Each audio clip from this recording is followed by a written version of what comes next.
नमस्कार दोस्तों, बहुत बहुत स्वागत है आप सभी का let's crack UPSC CSE academy में।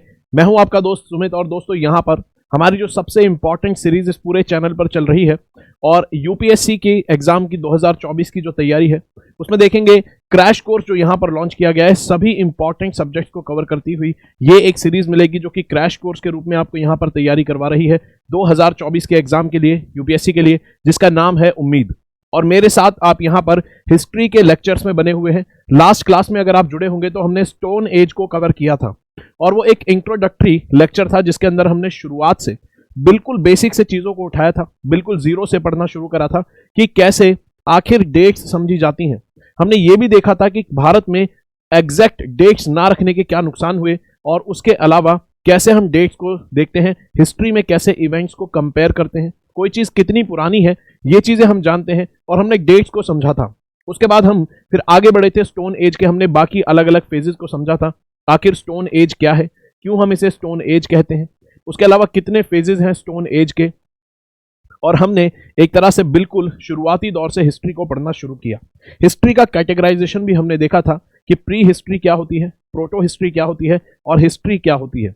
अब यहां पर इसी उम्मीद सीरीज में जिसमें मेरे साथ आप हिस्ट्री पढ़ रहे हैं, हम यहां पर एक बहुत इंपॉर्टेंट टॉपिक को करने जा रहे हैं जो कि है इंडस वैली सिविलाइजेशन।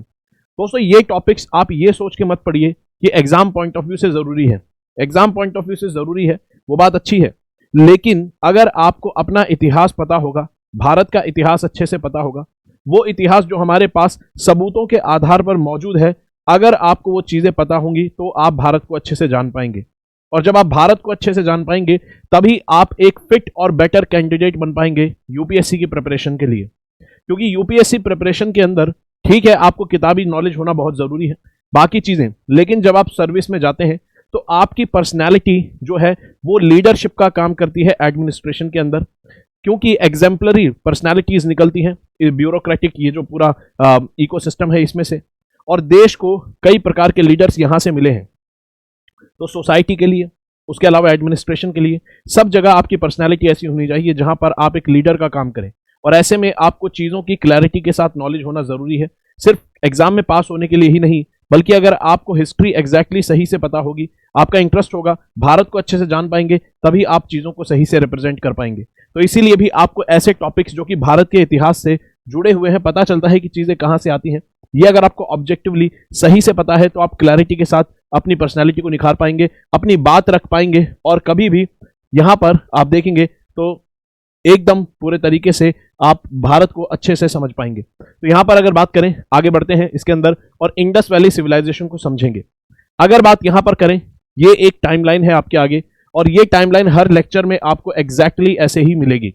जैसे जैसे हम इस कोर्स में आगे बढ़ते जाएंगे, अलग अलग हिस्ट्री के फेजेस करते जाएंगे, इस टाइमलाइन में आगे के जो इवेंट्स हैं, आगे की जो डायनेस्टीज हैं वो ऐड होती जाएंगी। ये टाइमलाइन बार बार आपको देखनी है और अपने दिमाग के अंदर एक ब्रॉड कैटेगराइजेशन यहां पर क्रिएट करना है, ब्रॉड कैटेगराइजेशन बनाना है हिस्ट्री के अलग अलग फेजेस का, ताकि आप यहां पर कंफ्यूजन की स्थिति में ना आए। जब आपको हिस्ट्री के टाइमलाइंस की सही अंदाजा होता है, हिस्ट्री में कौन सा इवेंट कब हुआ, ये बातें आपके दिमाग में क्लियर होती हैं, तभी आप हिस्ट्री में चीजों को समझ पाते हैं अच्छे से, क्लैरिटी के साथ। तो यहां पर अगर आप देखेंगे स्टोन एज के ये तीनों फेजेस आपके सामने इस टाइमलाइन में मैंने सेपरेटली लिखे हैं। ये तीनों फेजेस मिला के कुल क्या है, ये है स्टोन एज। और स्टोन एज के आप देख सकते हैं पैलियोलिथिक एज आपको मिलेगा, मीजोलिथिक एज मिलेगा और नियोलिथिक एज मिलेगा। तीनों ही हिस्ट्री के ये जो फेजेस हैं स्टोन एज के, जहां पर इंसान पत्थरों के औजार ज्यादातर अपनी लाइफ में इस्तेमाल करता था, तो हमने इस पूरे टाइम को स्टोन एज कह दिया क्योंकि इंसान के जीवन में सबसे इंपॉर्टेंट चीज उस समय पत्थर था, स्टोन से बने औजार थे। तो हम कह सकते हैं उस जमाने को हम स्टोन के टूल से डिफाइन कर सकते थे। तो यहां पर हमने उसे स्टोन एज कह दिया। और इसके तीन फेजेस आपको देखने को मिलेंगे। पैलियोलिथिक के भी हमने तीन फेजेस पढ़े थे, अपर, मिडल और लोअर पैलियोलिथिक। तो यहां पर आप देखते हैं कि स्टोन एज हमारा कंप्लीट हो गया था। अब हम ऐसे फेज में आगे बढ़ेंगे जहां पर इंसान के जीवन के अंदर मेटल का इस्तेमाल होना शुरू हुआ और इंसान पत्थर से अब शिफ्ट होगा मेटल की टेक्नोलॉजी पर। तो एक तरह से टेक्नोलॉजी ही है। इंसान ने जब पत्थरों का इस्तेमाल शुरू किया तो हम कह सकते हैं वो एक प्रिमिटिव टेक्नोलॉजी थी, पत्थर से टूल बनाए, पत्थर से औजार बनाए। फिर जैसे जैसे समय आगे बढ़ा तो इंसान मेटल का इस्तेमाल करना शुरू करेगा। और मेटल में सबसे पहले इंसान जो शुरू करता है वो है कॉपर मेटल का इस्तेमाल। और कॉपर मेटल का जब इंसान इस्तेमाल शुरू करता है तो ऐसा नहीं है कि पत्थर के औजार फेंक देता है उठा के, पत्थर के औजार भी साथ साथ चलते रहते हैं और कुछ एरियाज में, भारत के कुछ हिस्सों में कॉपर का इस्तेमाल होना शुरू हो जाता है। और फिर ऐसी सोसाइटीज डेवलप होती हैं जब कॉपर का इस्तेमाल करने वाली सोसाइटीज और कल्चर आपको मिलेंगे। और ऐसे में होता यह है, इंसान कॉपर और पत्थर दोनों का इस्तेमाल एक साथ करता है। कॉपर और पत्थर से बने हुए टूल्स का इंसान एक साथ पैरेलली इस्तेमाल करता है। और ऐसे फेज को हम कहते हैं चैल्कोलिथिक फेज या चैल्कोलिथिक एज। चैल्को मतलब कॉपर और लिथिक मतलब पत्थर। तो यहां से इंसान शिफ्ट होता है पत्थर से कहां पर, कॉपर पे।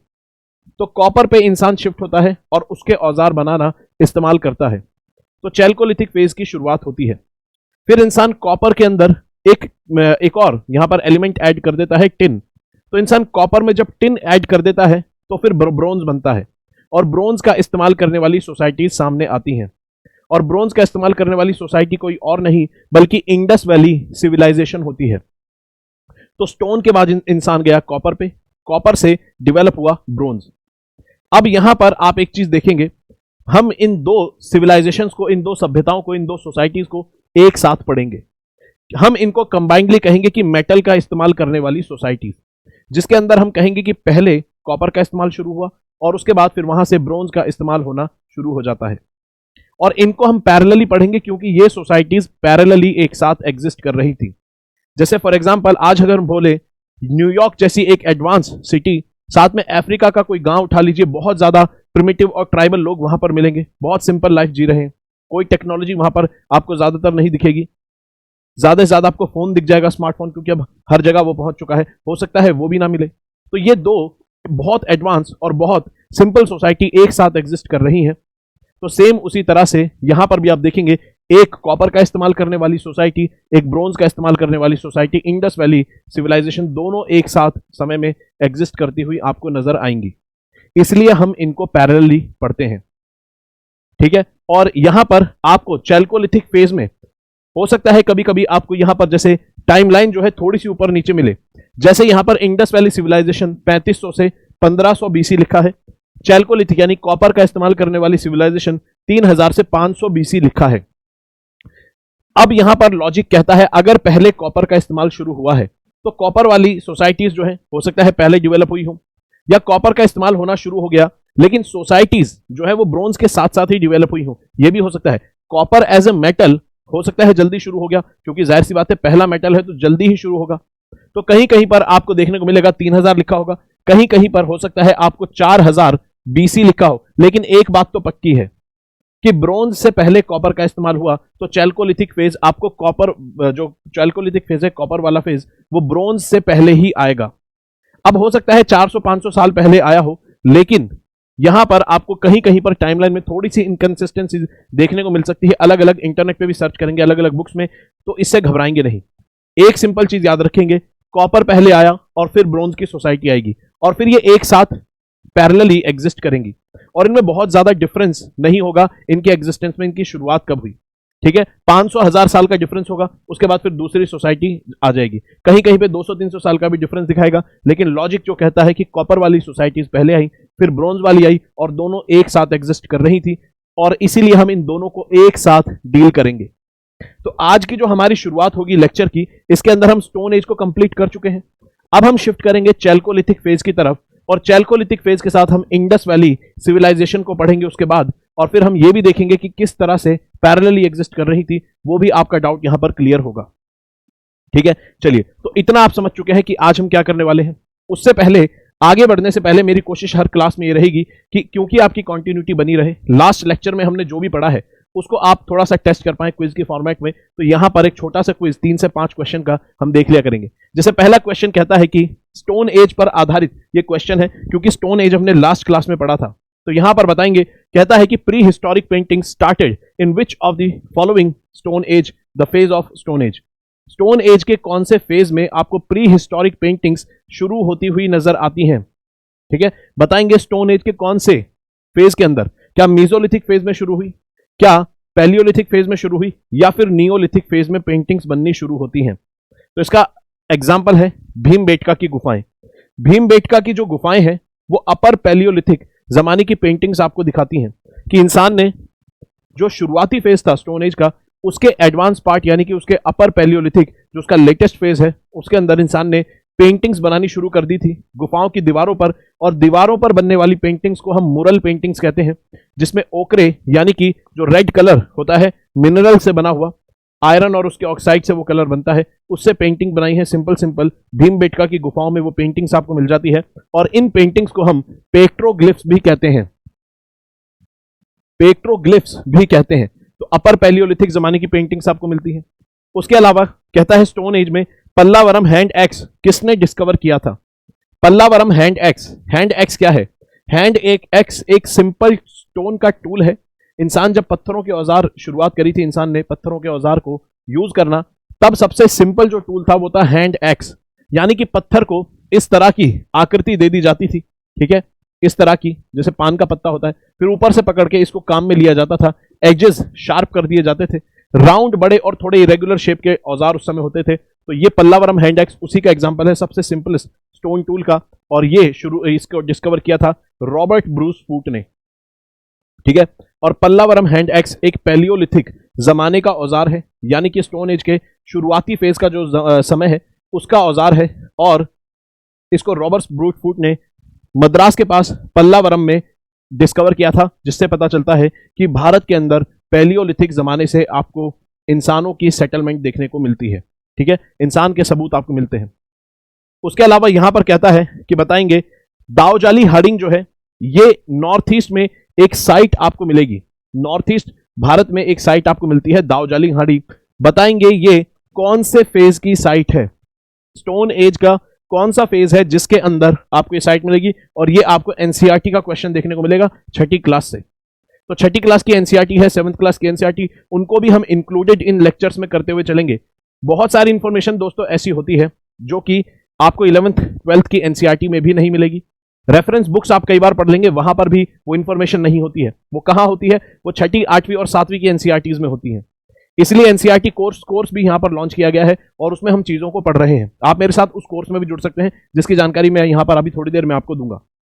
तो ऐसे में कुछ इंफॉर्मेशन जो कि एनसीईआरटीज में है, रेफरेंस बुक्स में भी नहीं है, और 11th 12th की एनसीईआरटी तक में नहीं है, छठी से 8वीं तक की एनसीईआरटी में है, तो वो मिस हो जाती है ऐसी इंफॉर्मेशन कई बार। हम उसको भी यहां पर इन लेक्चर्स में इनकॉर्पोरेट करते हुए चलेंगे। कहता है दाओजाली हार्डिंग जो है ये एक नियोलिथिक जमाने की एक साइट है। नियोलिथिक जमाने की कई साइट है, जैसे कि महागढ़ा उत्तर प्रदेश में, मेहरगढ़ बलूचिस्तान में, गुफकराल, बुरजाहोम, ये जो साइट्स हैं इनको याद रखेंगे, बहुत फेमस साइट्स हैं। गुफकराल और बुरजाहोम में आपको गड्ढों में बने हुए मकान मिलते हैं। बुरजाहोम में आपको पालतू कुत्ते अपने मालिक के साथ दफनाए हुए हैं, ऐसे सबूत आपको मिलते हैं। तो इन सभी एग्जाम्पल्स को याद रखेंगे, बड़े स्पेसिफिक है। और नॉर्थ ईस्ट की दाओजाली हार्डिंग जो एक नियोलिथिक साइट है, इसको भी याद रखेंगे। अब हमें पढ़नी है आज क्लास के अंदर हड़प्पा सिविलाइजेशन, और उससे पहले पढ़ेंगे चैल्कोलिथिक फेज। हड़प्पा सिविलाइजेशन से कई बार क्वेश्चन आते हैं, आप देख सकते हैं पीवाईक्यूज अगर आप देखेंगे इंडस वैली सिविलाइजेशन से आपको कई सारे क्वेश्चन मिलेंगे। 2011 का ये क्वेश्चन है, ठीक है, मैंने काफी पुराना क्वेश्चन लगाया है, नए क्वेश्चन भी आए हैं, ठीक है, 2019 में भी क्वेश्चन आए, 2020 में भी क्वेश्चन आए, ठीक है, लेकिन यहां पर आप 2011 का एक क्वेश्चन देखेंगे, इसका आंसर आप बड़े आराम से, इसका आंसर सी है, बोथ स्टेटमेंट सही है, लेकिन जब आप इस लेक्चर को लेंगे उसके बाद आपको इसका आंसर अच्छे से समझ आएगा और बहुत बच्चे वाला क्वेश्चन आपको ये लगेगा, ठीक है। चलिए, उसके अलावा 2019 में आया हुआ ये क्वेश्चन देख सकते हैं। एक बार जब आप ये जो क्वेश्चन है, अब ये क्वेश्चन जो है इसके अंदर ये बड़ा ही आप कह सकते हैं कॉमन सेंस वाला, और थोड़ा सा और अगर आप हिस्ट्री को पढ़ेंगे, मौर्यन फेज तक जब जाएंगे तो इस फेज को, इस क्वेश्चन को भी आप अटेम्प्ट कर सकते हैं, ठीक है। तो हड़प्पा और मौर्यन फेज को अगर आप पढ़ लेंगे तब आप इस क्वेश्चन को अटेम्प्ट कर सकते थे आराम से, ठीक है। तो यहां पर ये क्वेश्चन है 2019 में आया, यानी कि इंडस वैली सिविलाइजेशन से क्वेश्चंस आपको आते हुए नजर आएंगे। अब दोस्तों, जैसा कि हमने यहां पर ऑलरेडी समझ लिया है कि एनसीईआरटीज जो है बहुत ज्यादा इंपॉर्टेंट रोल प्ले करती हैं। कई बार एनसीईआरटीज में ऐसी इंफॉर्मेशन जो होती है एक एनसीईआरटी में होती है, बाकी बुक्स में, एनसीईआरटीज में, रेफरेंस बुक्स में, हायर बुक्स में नहीं होती है कई बार, जैसे कि अभी हमने एग्जाम्पल लिया था दाओजाली हार्डिंग का। उसके अलावा आज इस क्लास के अंदर एक और मैं आपको ऐसा एग्जाम्पल दूंगा हड़प्पन सिविलाइजेशन का, जो कि आपको रेफरेंस बुक्स में भी जिसका जिक्र नहीं मिलेगा, जिसका जिक्र आपको 11th 12th की जब आप एनसीईआरटी पढ़ेंगे, ओल्ड एनसीईआरटी, यानी कि 11th-12th की एनसीईआरटी में वहां पर भी आपको जिक्र नहीं मिलेगा उस फैक्ट का, वो आपको छठी क्लास की एनसीईआरटी में मिलेगा और उसको मैंने लेक्चर में इनकॉर्पोरेट किया है, कोई समस्या की बात नहीं है। इसलिए यहां पर इन सभी चीजों को ध्यान में रखते हुए एक कोर्स लॉन्च किया गया है जो कि स्पेसिफिकली एक एनसीईआरटी कोर्स है। एक एनसीईआरटी बैच यहां पर लॉन्च किया गया है उन सभी दोस्तों के लिए जो कि कॉम्प्रिहेंसिव बैच के अंदर एनरोल नहीं करना चाहते हैं और चाहते हैं कि कोई ऐसा कोर्स हमें मिल जाए जिसके अंदर हम फाउंडेशन अपनी स्ट्रांग कर पाएं। अभी यूपीएससी की प्रिपरेशन शुरू करनी है लेकिन अपनी बिल्कुल शुरुआती दौर में है और चाहते हैं कोर सब्जेक्ट्स पर बेसिक्स क्लियर हो, जैसे हिस्ट्री, पॉलिटी, इकोनॉमी, ज्योग्राफी, और आप देखेंगे इन्हीं सब्जेक्ट्स की एनसीईआरटीज भी आपको मिलती हैं। तो ऐसे में आपकी फाउंडेशन स्ट्रांग होगी, आप इन्फॉर्म्ड डिसीजन लेंगे अपने बाकी हायर बुक्स को करने के लिए, कॉम्प्रिहेंसिव कोर्स को करने के लिए या सेल्फ स्टडी करनी है। जो भी आपको करना है उससे पहले आप एक फाउंडेशन स्ट्रांग कर सकते हैं इस एनसीईआरटी बैच के थ्रू। और इस एनसीईआरटी बैच के अंदर हम छठी से 12वीं तक की सभी एनसीईआरटीज को बहुत डिटेल में कवर करते हैं। मेरे साथ आप यहां पर हिस्ट्री को पढ़ते हैं और छठी से 12वीं तक की जब हम ये हिस्ट्री पढ़ते हैं तो प्रीलिम्स और मेंस दोनों के पर्सपेक्टिव को हम ध्यान में रखते हैं। और सिर्फ हम ये नहीं देखते कि भाई हम हिस्ट्री पढ़ रहे हैं तो हिस्ट्री की इंफॉर्मेशन ही निकालेंगे, हम यहां पर यह भी देखते हैं कि कौन सी एनसीईआरटी की ऐसी इंफॉर्मेशन है जो एस्से में एग्जाम्पल के तौर पर इस्तेमाल हो सकती है, कौन सी ऐसी एनसीईआरटी की केस स्टडी है, क्योंकि एनसीईआरटी के अंदर आपने देखा होगा बॉक्सेस बने होते हैं, उसमें इंफॉर्मेशन होती है और ऐसी इंफॉर्मेशन मिलती है जिनको आप as a case study, as an example आप इस्तेमाल कर सकते हैं एस्से के अंदर, या फिर केस स्टडीज के दौरान आप उनको एथिक्स के पेपर में भी एज एन एग्जाम्पल इस्तेमाल कर सकते हैं। तो ऐसे एग्जाम्पल्स भी हम करते हुए चलते हैं। एथिक्स और एस्से तक को हम ध्यान में रखते हुए एनसीईआरटी की हिस्ट्री को अप्रोच करते हैं। आप याद रखिए, एस्से और एथिक्स ऐसा पेपर है जो कि आपको किसी भी सब्जेक्ट को अगर आप कर रहे हैं, आपकी नजर एस्से और एथिक्स वाली है, तो आप वहां से अपनी प्रिपरेशन को एक मल्टीफोल्ड डायमेंशन में अप्रोच कर सकते हैं। और हिस्ट्री को पढ़ते वक्त हम यही अप्रोच अपनाते हैं, सिर्फ हिस्ट्री ही नहीं सीखते, एथिक्स और एस्से वाली चीजें भी ध्यान में रखते हैं और जनरल बातें भी सीखते हैं, ठीक है, जो कि जीवन के लिए जरूरी है, और एज अ प्रिपरेशन स्ट्रेटेजीज वगैरह भी डिस्कस करते रहते हैं। तो इस कोर्स में आप जुड़ सकते हैं मेरे साथ।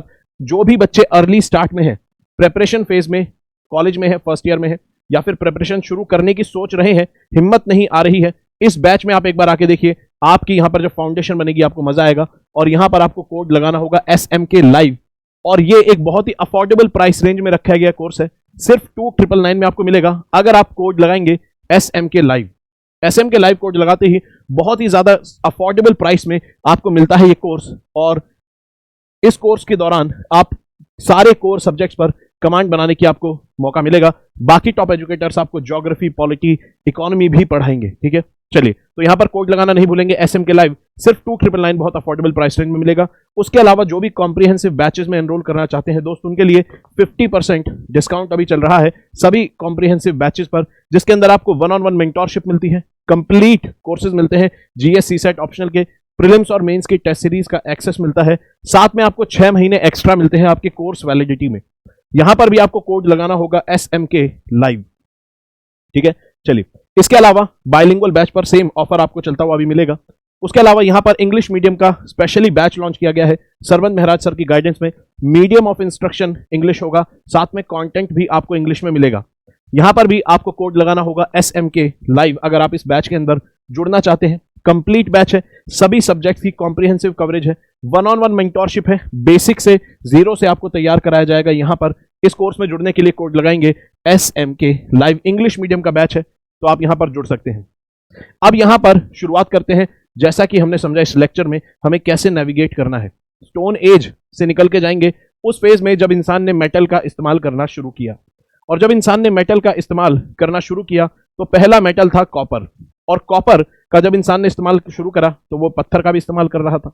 तो इंसान ने पत्थर और कॉपर का एक साथ इस्तेमाल शुरू किया, तो कॉपर को हम कहते हैं, कॉपर के लिए शब्द आया चैल्को, लिथिक आया पत्थर के लिए, तो बन गया chalcolithic phase, copper stone age, ठीक है। इसको कॉपर स्टोन कहते हैं, कॉपर स्टोन एज, और हिंदी में इसको ताम्र पाषाण युग भी कहते हैं, ठीक है। हिंदी में ताम्र पाषाण, ताम्र यानी कि कॉपर, पाषाण मतलब पत्थर, ठीक है। तो आप एक तरह से ये कह सकते हैं कि इंसान का पूरी तरह से मेटल पे शिफ्ट होने वाले फेज का इंटरमीडिएट फेज आपको देखने को मिलेगा। जब इंसान स्टोन से बाकी अदर मेटल्स की तरफ बढ़ेगा तो उससे पहले वो सबसे पहला जो मेटल इस्तेमाल करता है वो है कॉपर। तो सबसे पहले इंसान, ठीक है, इस्तेमाल करता है मेटल टेक्नोलॉजी पर जब जाता है तो फर्स्ट मेटल कॉपर का इस्तेमाल करना इंसान शुरू करता है। और इसको हम कह सकते हैं कि हड़प्पन सिविलाइजेशन जो एग्जिस्टेंस में आती है, हड़प्पन सिविलाइजेशन यानी कि इंडस वैली सिविलाइजेशन, ये जो इंडस वैली सिविलाइजेशन आती है ये ब्रोंज का इस्तेमाल करने वाली सोसाइटी है। ब्रोंज का इस्तेमाल करने वाली सोसाइटी। ब्रोंज क्या है? ब्रोंज एक एलॉय है। ब्रोंज एक एलॉय है। कैसे बनता है ब्रोंज? अगर आप कॉपर के अंदर 12% अगर आप कॉपर के अंदर टिन डाल देंगे, टिन का साइंटिफिक सिंबल होता है SN, टिन डाल देंगे तो यहां पर बन जाएगा ब्रोंज। तो हड़प्पन सिविलाइजेशन यानी कि इंडस वैली सिविलाइजेशन जो थी वो जिस मटेरियल का इस्तेमाल करती थी हमने उस मटेरियल से उसको डिफाइन कर दिया। हम इसीलिए कई बार इंडस वैली सिविलाइजेशन को ब्रोंज आधारित सिविलाइजेशन यानी कि ब्रोंज एज भी कहते हैं। तो आप देखेंगे मटेरियल जो इस्तेमाल करता है उससे भी हम उस फेज को डिफाइन कर देते हैं। जैसे पत्थर का औजार इस्तेमाल करने वाली सिविलाइजेशन को हमने कहा स्टोन एज की लोग, ठीक है, स्टोन एज की सोसाइटीज या फिर लोग आप कह लीजिए, सिविलाइजेशन तो तब बनी नहीं थी, तो हम कहते हैं वो स्टोन एज था। उसके बाद जब इंसान कॉपर का इस्तेमाल करने लगा तो हमने उसे चैल्कोलिथिक फेज कह दिया, और जब इंसान ब्रोंज का इस्तेमाल करने लगा तो हमने उसे ब्रोंज एज कह दिया। फिर जब आप इंसान आगे चल के आयरन का इस्तेमाल करेगा हम उसे आयरन एज कह देंगे। आज इंसान प्लास्टिक का इस्तेमाल करता है तो हम इसको प्लास्टिक एज कह सकते हैं। तो इंसान जो मटेरियल इस्तेमाल करता है, पूरी सोसाइटी में प्रेवलेंट जो मटेरियल होता है उसके आधार पर भी हम इतिहास के उस फेज को डिफाइन कर देते हैं। ठीक है, तो यहां पर ब्रोंज एज जो कहा जाता है इसका मतलब आप समझ जाएंगे, जब भी ब्रोंज एज की बात होगी तो हड़प्पन सिविलाइजेशन की बात होगी, इंडस वैली सिविलाइजेशन की बात होगी। लेकिन ब्रोंज कैसे बना? कॉपर में टिन डालकर। इसका मतलब आप पहले कॉपर इस्तेमाल करेंगे, टिन वाला जो प्रोसेस है वो बाद में आएगा। इससे एक चीज पता चलती है कि इंसान जब एडवांस मेटलर्जी की तरफ बढ़ेगा तब ब्रोंज सामने आएगा। पहले वो कॉपर का इस्तेमाल शुरू करेगा, उसे पता चलेगा फिर बाद में कि भाई कॉपर से कुछ और भी बना सकते हैं, तब ब्रोंज बनाएगा। इसका मतलब कॉपर का इस्तेमाल करने वाली सोसाइटीज पहले आएंगी। तो ये प्री हड़प्पन आपको सेटलमेंट दिखेंगी यहां पर, प्री हड़प्पन सिविलाइजेशन आप इसको एक तरह से कह सकते हैं। तो यहां पर आपको प्री हड़प्पन सिविलाइजेशन देखने को मिलेगी, एक प्री हड़प्पन सेटलमेंट। तो स्टोन से कॉपर, फिर कॉपर से ब्रोंज, तो फिर आपको फिर इंडस वैली सिविलाइजेशन देखने को मिलेगी। उससे पहले आपको यहां पर चैल्कोलिथिक मिलेगा। ठीक है, अब अगर यहां पर बात करें, कहता है प्री हड़प्पन सिविलाइजेशन कौन सी मिलती है? कहता है गणेश्वर, कालीबंगन, बनावली, कोट दिजी। ये आप देखेंगे ये जो नाम है ये आपको हड़प्पन सिविलाइजेशन में भी कॉमनली दिखेंगे, हड़प्पन सिविलाइजेशन में भी कॉमनली दिखेंगे। इससे क्या पता चलता है? इससे पता चलता है जहां पर बाद में ब्रोंज कल्चर आया वहां पर उससे पहले कभी कॉपर कल्चर भी रहा था, और उससे पीछे जाएंगे तो वहां पर आपको क्या मिलेगा? Neolithic culture. जैसे कि मेहरगढ़ की बात करें, बलूचिस्तान के रीजन में, वो एक नियोलिथिक साइट है। बाद में आप देखेंगे उसी एरिया में ब्रोंज एज यानी कि हड़प्पन सिविलाइजेशन पनप जाती है। तो इसका मतलब एक पर्टिकुलर एरिया सक्सेसिवली कैसे डेवलप होगा वो चीज भी आप यहां पर देखेंगे। ठीक है, चलिए, इसके अलावा ये जो चैल्कोलिथिक फेज है, चैल्कोलिथिक फेज के कैरेक्टरिस्टिक है, यहां पर इंसान, क्योंकि ये नियोलिथिक फेज के बाद आता है, याद रखेंगे स्टोन एज का जो नियोलिथिक फेज था, एडवांस फेज, उसके अंदर इंसान सीख चुका था एग्रीकल्चर। ठीक है, इंसान उसमें एग्रीकल्चर सीख चुका था। आप देखेंगे नियोलिथिक फेज में इंसान एग्रीकल्चर सीख चुका था, डोमेस्टिकेशन सीख चुका था, अच्छी खासी खेती कर रहा था, कॉटन उगा रहा था, सारी फसलें उगा रहा था। तो इसका मतलब जो एग्रीकल्चर, सेटल्ड लाइफ, डोमेस्टिकेशन, ये सारी चीजें यहां डेवलप हो चुकी थी। ये सारी चीजें आपको यहां तो मिलेंगी ही मिलेंगी, ये सारी चीजें आपको इंडस वैली और चैल्कोलिथिक फेज में तो मिलेंगी ही मिलेंगी, इसके अंदर कोई दो राय नहीं है। ग्रामीण कल्चर, रूरल सेटलमेंट शुरू हो गई थी नियोलिथिक फेज में, ये हमने देखा था। इसका मतलब आपको इंडस वैली और चैल्कोलिथिक में दोनों में गांव, शहर, गांव बनते हुए नजर आएंगे, धीरे धीरे शहर भी डेवलप होंगे, डोमेस्टिकेशन मिलेगा, जानवरों का गाय भैंस भेड़ बकरी, खेती अच्छी खासी करते हुए मिलेंगे। और नियोलिथिक फेज के अंदर आपने देखा था कि पॉटरी भी बनानी शुरू हो गई थी। पहले इंसान हाथ से पॉटरी बना रहा था, बाद में कुम्हार के चाक से पॉटरी बनाने लगा, पॉटर व्हील से, और ये सब कब हुआ? नियोलिथिक फेज में ही हो चुका था। तो ये सारी चीजें आपको यहां तो मिलेंगी ही मिलेंगी। तो यहां पर अगर देखें अब आप चैल्कोलिथिक फेज को, तो ये सारी चीजें आपको यहां पर ऑलरेडी मिलेंगी, डोमेस्टिकेशन मिलेगा। ठीक है, उसके अलावा यहां पर कहेगा इंपॉर्टेंट चीज याद रखेंगे, घोड़ों से ये लोग परिचित नहीं थे, और घोड़े आपको इंडिजिनसली भारत की धरती पर आपको नजर नहीं आते हैं। घोड़े बाद में आपको नजर आएंगे, कहां से आते हुए? सेंट्रल एशिया से, अरेबियन रीजन से, ठीक है, यूरेशिया के रीजन से, वहां से घोड़े आपको बाद में नजर आते हैं। भारत के अंदर इंडिजिनसली इस धरती पर देखें तो आपको घोड़े नहीं मिलेंगे।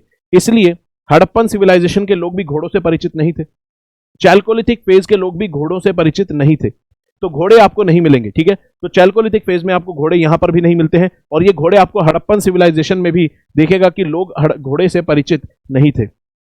उसके अलावा यहां पर बात करें तो कहता है कि जानवरों को यहां पर फूड के लिए स्लॉटर किया जाता था, ना कि डेयरी प्रोडक्ट्स के लिए। तो चैल्कोलिथिक फेज के लोग जानवरों को भी मारकर खाते थे, स्लॉटर करके खाते थे, डेयरी प्रोडक्ट्स के लिए उनका इस्तेमाल नहीं करते थे। ठीक है, उसके अलावा कहता है black and red pottery important थी इस फेज में, क्योंकि हमने देखा नियोलिथिक फेज में ही पॉटरी बननी शुरू हो गई थी। तो चैल्कोलिथिक फेज की आप एक पॉटरी देख सकते हैं, ये ब्लैक एंड रेड पॉटरी का एग्जांपल है। दोस्तों अब एक और चीज यहां पर मैं आपको बताना चाहूंगा कि हर एक फेज की एक डिस्टिंक्ट पॉटरी होती है। जैसे हमने देखा कि किसी हिस्ट्री के किसी फेज को हम कैसे डिफाइन कर सकते हैं, हिस्ट्री के हम किसी फेज को इस तरह से डिफाइन कर सकते हैं कि वो लोग किस प्रकार का मटेरियल इस्तेमाल कर रहे थे। हमने देखा जब इंसान पत्थर का इस्तेमाल कर रहा था तो स्टोन एज कह दिया, जब इंसान ने कॉपर का किया तो चैल्कोलिथिक फेज कह दिया, जब इंसान ने ब्रोंज का किया तो हमने ब्रोंज एज कह दिया, जब आयरन का करेगा तो आयरन एज कह देंगे। यानी कि हम देख रहे हैं कि मटेरियल इंसान जो इस्तेमाल कर रहा है उसके बेसिस पर हम हिस्टोरिकल टाइम को कैटेगराइज कर रहे हैं। भाई टाइम पीरियड के हिसाब से तो कर ही सकते हैं कि इतने बीसी से इतने बीसी, इतने बीसी से इतने बीसी। इसके अलावा हम मटेरियल के आधार पर भी हिस्टोरिकल चीजों को कैटेगराइज करते हैं। उसके अलावा एक और कैटेगराइजेशन है हिस्ट्री के टाइम पीरियड को कैटेगराइज करने का, और वो है कि इंसान किस प्रकार की पॉटरी का इस्तेमाल कर रहा था। तो पॉटरी भी आप समझ सकते हैं एक प्रकार की ऐसी टेक्नोलॉजी है जिसके अंदर जैसे जैसे समय गुजरेगा इंसान डेवलपमेंट करता जाएगा, इंप्रूवमेंट करता जाएगा, और हर फेज की एक खास प्रकार की पॉटरी आपको मिलेगी। हर एक सिविलाइजेशन एक प्रकार की पॉटरी अपनी डिस्टिंक्ट कैरेक्टरिस्टिक के रूप में बनाएगी। जैसे कि अगर बात करें यहां पर चैल्कोलिथिक फेज के लोग रेड एंड ब्लैक पॉटरी का इस्तेमाल कर रहे थे। उसी तरह से जब आप देखेंगे हड़प्पन सिविलाइजेशन के लोग भी रेड एंड ब्लैक पॉटरी, जो कि इनकी कैरेक्टरिस्टिक पॉटरी है, उसका इस्तेमाल करते थे। आगे जब देखेंगे वैदिक लोग, तो वैदिक लोग ग्रे एंड ब्लैक पॉटरी का इस्तेमाल करते थे, ग्रे वेयर्स का इस्तेमाल करते थे। उससे जब आगे बढ़ेंगे तो नॉर्दर्न ब्लैक पॉलिश वेयर आएंगे। तो इसका मतलब हर फेज की खुद की एक डिस्टिंक्ट पॉटरी भी है। तो पॉटरी के आधार पर भी आप हिस्टोरिकल टाइम फेजेस को कैटेगराइज कर सकते हैं। जैसे फॉर एग्जांपल आप एक आर्कियोलॉजिस्ट हैं, जब आप किसी लेयर के अंदर धरती में खुदाई करेंगे, एक्सकवेशन करेंगे, तो जब आप देखेंगे किसी लेयर में आपको खास प्रकार की पॉटरी मिली, तो उस पॉटरी को देखते ही आप समझ जाएंगे अच्छा ये रेड एंड ब्लैक पॉटरी है, तो हो सकता है ये हड़प्पन या फिर चैल्कोलिथिक फेज की पॉटरी हो। और हड़प्पन और चैल्कोलिथिक फेज एक साथ ही एग्जिस्ट कर रहे थे, तो आप यहां पर अंदाजा लगा सकते हैं अच्छा ये वाली पॉटरी है तो इस फेज की होगी, इसका मतलब इस जगह पर इस जमाने के लोग रहते होंगे। ठीक है, तो पॉटरी एक डिस्टिंक्ट फेज को भी दर्शाती है। तो यहां पर आप देखेंगे चैल्कोलिथिक फेज की रेड एंड ब्लैक पॉटरी आपको देखने को मिलती है। उसके अलावा ये जो लोग थे चैल्कोलिथिक फेज के लोग, ये रूरल लोग थे, इस बात को याद रखेंगे, रूरल लोग थे, ग्रामीण लोग थे, ग्रामीण लोग थे। ठीक है, ग्रामीण लोग ये हुआ करते थे, और ये लोग जली हुई मिट्टी की ईंटों का इस्तेमाल नहीं करते थे, ये मड ब्रिक्स का इस्तेमाल करते थे। मड ब्रिक्स का, मड ब्रिक्स यानी कि मिट्टी की ईंटें बनाई, और जैसे कि आज हम इस्तेमाल करते हैं, ईंटों को पकाते हैं, उनको पक्का करते हैं, ऐसा इस्तेमाल नहीं करते थे, मड ब्रिक्स का इस्तेमाल करते थे। इसलिए जो इनके घर थे, इनके जो घर बने हुए थे वो ज्यादा ड्यूरेबल नहीं थे, समय के साथ, मौसम के साथ वो घुल गए, मौसम में गायब हो गए। बहुत कम सेटलमेंट्स आपको मिलती है चैल्कोलिथिक फेज की जहां पर लोगों के घर आपको मजबूती से खड़े हुए आज भी मिलेंगे। यहां पर मड ब्रिक्स का इस्तेमाल करते थे तो मौसम के साथ गायब हो गए। ठीक है, तो मड ब्रिक्स का इस्तेमाल करते थे ये लोग, बर्न्ट ब्रिक्स का इस्तेमाल नहीं करते थे। जबकि हड़प्पन सिविलाइजेशन के लोग बर्न्ट ब्रिक्स का इस्तेमाल करते थे, वो थोड़ी एडवांस सोसाइटी थी, और वो जली हुई ईंटों का, पकाई हुई ईंटों का इस्तेमाल करते थे, और उनकी ईंटें ज्यादा मजबूत होती थी, पक्की होती थी, मौसम की मार झेलती थी। इसलिए पूरा का पूरा हड़प्पा शहर आज भी 3000 साल बाद आपको एग्जिस्टेंस में ऐसे खड़ा हुआ दिखता है। आज भी हम पकी हुई जली हुई ईंटों का इस्तेमाल करते हैं अपने घर बनाने के लिए, तभी वो मजबूती प्रदान करती हैं। लेकिन इस जमाने के लोग बर्न्ट ब्रिक्स का इस्तेमाल नहीं करते थे, मड ब्रिक्स का करते थे। ग्रामीण लोग थे क्योंकि खेती करते थे, जानवरों को पालते थे। ठीक है, गांव जैसे सेटलमेंट आपको मिलेंगे, विलेज बेस्ड इकोनॉमी, वही सेम बात। उसके अलावा राइटिंग ये लोग नहीं जानते थे। अब यहां पर एक और आपको डिफरेंस मिलेगा हड़प्पन और चैल्कोलिथिक सोसाइटी में। चैल्कोलिथिक जमाने के लोग जो कॉपर का इस्तेमाल करते थे, ये लोग राइटिंग नहीं जानते थे, हमें इनके द्वारा लिखी गई चीजें नहीं मिलती हैं। जबकि हड़प्पा सभ्यता के लोग लिखना जानते थे। उन्होंने क्या लिखा हुआ हम नहीं पढ़ पाए हैं, वो बात अलग है, लेकिन हड़प्पा सभ्यता के लोग कुछ लिख कर गए हैं और इसीलिए हम हड़प्पा सभ्यता को प्रोटो हिस्ट्री का पार्ट कहते हैं, क्योंकि उन्होंने कुछ लिखा तो है लेकिन हम नहीं पढ़ पाए हैं, वो बात अलग है। तो हड़प्पा सभ्यता के लोग जो है वो प्रोटो हिस्ट्री का पार्ट है, क्योंकि वो लिखना जानते थे, हम उसको डिसाइफर नहीं कर पाए हैं, डिकोड नहीं कर पाए हैं। क्या पता आर्टिफिशियल इंटेलिजेंस वगैरह की मदद से आने वाले समय में हम क्या पता उसको डिकोड कर पाए, डिसाइफर कर पाए। तो यहां पर लेकिन चैल्कोलिथिक फेज को देखें तो ये लोग राइटिंग नहीं जानते थे, इस चीज को याद रखेंगे। उसके अलावा यहां पर आपको small clay images of earth goddesses found मिलती हैं, यानी कि मिट्टी की बनी हुई कुछ मूर्तियां, कुछ खिलौने टाइप की मूर्तियां, हो सकता है किसी देवी देवता की मूर्ति हो जिनमें इनका आस्था हो, विश्वास हो, इस प्रकार की मूर्ति, या फिर हो सकता है वो खिलौने भी हो या सजावट का सामान हो, कुछ भी हो, लेकिन यहां पर ऐसी मूर्तियां मिलती हैं जहां पर यह अंदाजा लगाया जाता है कि शायद मदर गॉडेस की, अर्थ गॉडेस की पूजा भी करते होंगे। तो हमें कुछ मूर्तियां, मिट्टी की मूर्तियों के सबूत यहां पर चैल्कोलिथिक फेज के मिलते हैं। उसके अलावा महिलाएं यहां पर ऑर्नामेंट्स वगैरह यहां पर पहना करती थी। इसके अलावा क्योंकि ये लोग जो है कॉपर का इस्तेमाल करते थे, तो जाहिर सी बात है कॉपर स्मेल्टिंग यानी कि मेटलर्जी जो कॉपर से जुड़ी हुई है, कॉपर बनाना, कॉपर को एक्सट्रैक्ट करना मिनरल्स में से, वो ये लोग अच्छे से जानते थे। ठीक है।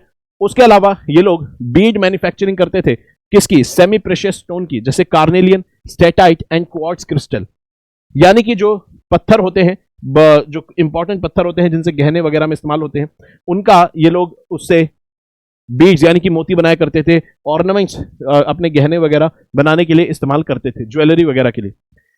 यहां पर चैल्कोलिथिक जमाने में यह देखा गया है कि क्योंकि रूरल सेटलमेंट थी तो सोसाइटी बननी शुरू हो गई थी। कई ऐसे घर मिले हैं जैसे बीच में एक रेक्टेंगुलर घर है, उसके चारों तरफ सर्कुलर घर है, इस तरह के सेटलमेंट मिले हैं जिसके अंदर यह माना गया कि बीच में जो घर है ये कोई मुखिया होगा, इंपॉर्टेंट आदमी होगा, बाकी नॉर्मल लोगों के घर होंगे। तो इस तरह से माना गया है कि जैसे सोशल इनइक्वालिटी यहां पर प्रेवलेंट हो।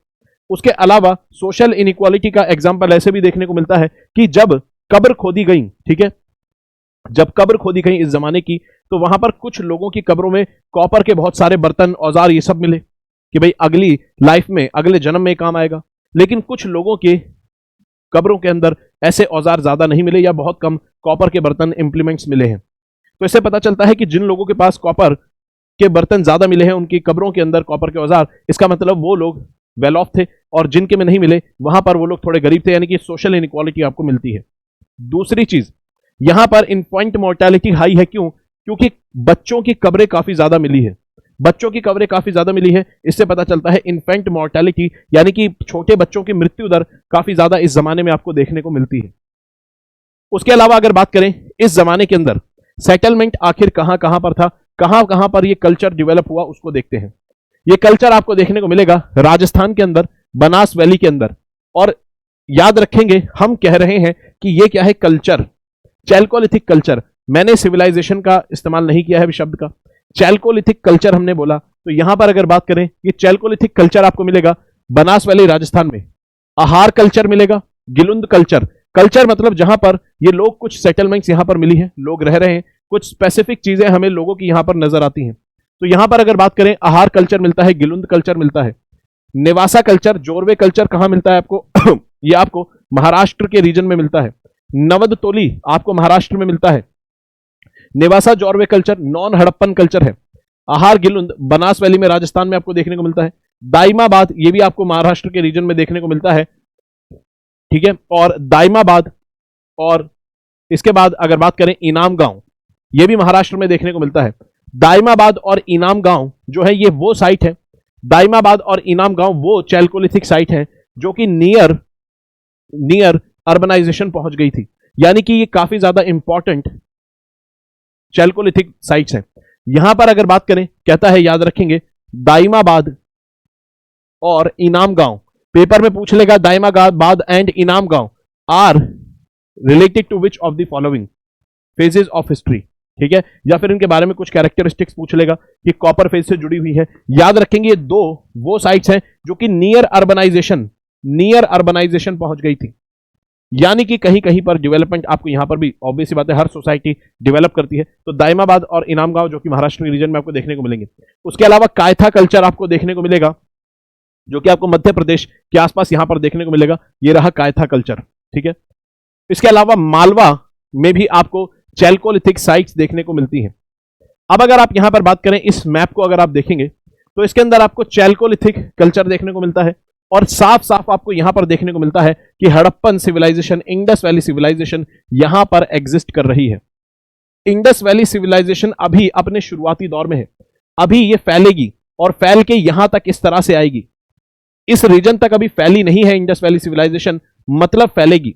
मतलब इंडस वैली सिविलाइजेशन से पहले यहां पर इस रीजन में आपको कौन सा कल्चर मिलेगा? कॉपर बेस्ड कल्चर आपको देखने को मिलता है। और अभी यहां पर एक और इंटरेस्टिंग चीज आपको पता चलेगी, एक और इंटरेस्टिंग फैक्ट आपको यहां पर पता चलेगा, जो कि हिस्ट्री की कॉन्सेप्चुअल क्लैरिटी आपको देगा। अगर आप यहां पर देखेंगे तो कहता है कि इधर इंडस वैली सिविलाइजेशन एग्जिस्ट कर रही है, यानी कि ब्रोंज का इस्तेमाल करने वाली सोसाइटी, और इंडस वैली सिविलाइजेशन एक एडवांस सोसाइटी मानी जाती है, एक ऐसी सोसाइटी मानी जाती है जो अर्बनाइज्ड है, जिसके अंदर शहर आपको मिलेंगे। उसके अलावा अगर चैल्कोलिथिक फेज को देखेंगे तो आपको यहां पर कायथा कल्चर मिलेगा। ठीक है, ये चैल्कोलिथिक कल्चर है, कॉपर का इस्तेमाल करने वाले। इधर गणेश्वर जोधपुर कल्चर मिलेगा, आहार कल्चर राजस्थान में मिलेगा। याद रखेंगे इनकी लोकेशन, गणेश्वर जोधपुर राजस्थान में, आहार कल्चर राजस्थान में, कायथा कल्चर मध्य प्रदेश में, मालवा कल्चर जोरवे यहां पर मिलेगा। ठीक है, यहां पर आपको दायमाबाद, इनाम गांव यहीं मिलेंगे महाराष्ट्र के रीजन में। उसके अलावा यहां पर आप देख सकते हैं, इधर भी आपको कॉपर ट्रेडिशन देखने को मिलता है, ये थोड़ा लेट डेवलप होता है। अब यहां पर कुछ मजेदार बातें आपको पता चलेंगी। अगर इस मैप को देखेंगे, इधर हड़प्पा सिविलाइजेशन जो कि ब्रोंज का इस्तेमाल कर रही है, इधर जितनी भी सिविलाइजेशन आपको दिखती है, जितनी भी ये सिविलाइजेशन दिख रही है, ये आपको मिलती है कॉपर का इस्तेमाल करती हुई। और नीचे आप देखिए आपको क्या, कौन सी सिविलाइजेशन मिल रही है, कौन सी सोसाइटीज मिल रही हैं। ये वो सोसाइटीज हैं जो नियोलिथिक फेज में ही चल रही हैं अभी भी। उसके अलावा कश्मीर में भी आपको यहां पर नियोलिथिक फेज देखने को मिलेगा, और अगर आप यहां देखेंगे नॉर्थ ईस्ट में भी, तो इस जमाने में नियोलिथिक फेज चल रहा था। इससे क्या पता चलता है? इससे पता चलता है भाई कि टेक्नोलॉजी जो है हर फेज में अलग अलग एरिया में जब पहुंचती है तो उसमें टाइम लगता है। तीनों तरह की टेक्नोलॉजी एक साथ एग्जिस्ट कर रही है। नीचे जाएंगे तो नियोलिथिक कल्चर मिलेगा, ऊपर आएंगे तो ये लोग देखिए यहां से साउथ से नॉर्थ में बढ़ेंगे तो development, state of development change होती जाएगी। यहां के लोग अभी भी स्टोन एज में जी रहे हैं, लेकिन यहां के लोग मेटल पर शिफ्ट हो चुके हैं, डेक्कन और यहां के आसपास के रीजन के। इससे और नॉर्थ में जाएंगे और इस तरफ जाएंगे इंडस वैली से के रीजन में, तो यहां पर आपको लोग एडवांस मिलेंगे, अर्बन लोग मिलेंगे। तो अलग अलग डेवलपमेंटल फेजेस एक साथ एग्जिस्ट कर रहे हैं, जैसे बिल्कुल आज आपको देखने को मिलता है। कुछ लोग गांव में रहते हैं, कुछ लोग ट्राइबल हैं, और गांव में भी अलग अलग आपको देखने को मिलेगा। कुछ गांव एडवांस है, शहर के पास है, कुछ शहर से दूर है तो थोड़े कम एडवांस है, और कुछ बहुत ज्यादा बुरी स्थिति में आज भी मिलेंगे। तो ये एक साथ आपको देखने को मिलेगा। इससे एक चीज अब आपको क्लियर होती है कि जब नियोलिथिक कल्चर चल रहा था, उसके बाद भी यहां पर आपको देखने को मिलेगा ब्रोंज और मेटल इस्तेमाल होना शुरू हो गया। उसके बाद भी नियोलिथिक, पत्थर का स्टोन एज तब भी चल रहा था। तो इसलिए कहते हैं कि स्टोन एज चल रहा है, लेकिन कॉपर और ब्रोंज का भी इस्तेमाल होना शुरू हो गया, फिर भी स्टोन एज चल रहा है। भाई स्टोन एज खत्म क्यों नहीं हुआ? क्योंकि किसी ना किसी रीजन में तो वो चल रहा है। ठीक है, ये आपको चीज पता चलती है, पहली बात। तो आपको तीनों फेजेस एक साथ मैप पर दिख रहे हैं कि कैसे ब्रोंज, कॉपर और नियोलिथिक फेज एक साथ एग्जिस्ट कर रहे हैं। दूसरी इंटरेस्टिंग चीज आपको यहां पर बताता हूं कि यहां पर ये जो कॉपर का कल्चर है, ये मान लीजिए कॉपर का कल्चर। अब कॉपर में क्या समस्या है कि कॉपर से अगर आपको ब्रोंज बनाना है, ठीक है, कॉपर से अगर आपको ब्रोंज बनाना है तो आपको यहां पर डालना पड़ेगा टिन, और समस्या यह थी कि भारत के अंदर टिन इस समय अवेलेबल नहीं था, एटलीस्ट सफिशिएंट मात्रा में नहीं था। तो भारत के अंदर यहां पर टिन की अवेलेबिलिटी बहुत कम थी। तो टिन जो है, कॉपर के अंदर आप टिन मिलाएंगे तभी ब्रोंज बनेगा, और ये टिन जो है ये मंगवाना पड़ता था यहां अफगानिस्तान के क्षेत्र से, अफगानिस्तान से टिन मंगवाना पड़ता था। और जब आप कॉपर में टिन डालेंगे तभी ब्रोंज बनेगा। तो यहां पर आपको ये चीज देखनी पड़ेगी कि कॉपर से अगर ब्रोंज बनाना है तो टिन की अवेलेबिलिटी भारत में है नहीं, इंपोर्ट करना पड़ेगा। तो इसका मतलब ब्रोंज बनाना इतना आसान और अवेलेबल नहीं है। ठीक है, ज्यादातर आप इसका इस्तेमाल कर सकते हैं, कॉपर का इस्तेमाल ज्यादातर आप कर सकते हैं। तो यह देखा गया कि यहां पर ब्रोंज का इस्तेमाल करने वाली सोसाइटी हड़प्पा सिविलाइजेशन आ तो गई, लेकिन ब्रोंज के बर्तन बहुत बड़े पैमाने पर इस्तेमाल हो रहे हो, ऐसा पहली बात नहीं था।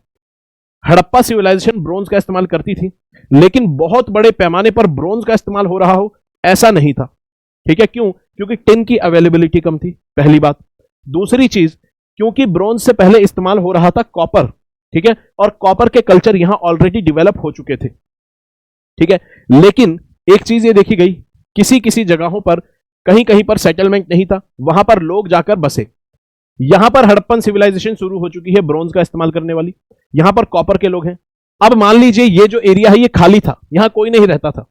अब ये जो कॉपर का इस्तेमाल करने वाले लोग हैं या फिर कोई और लोग यहां पर आए, शिफ्ट हुए, लोगों ने नई जगहों पर घर बनाए, अपने सेटलमेंट यहां पर शुरू किया।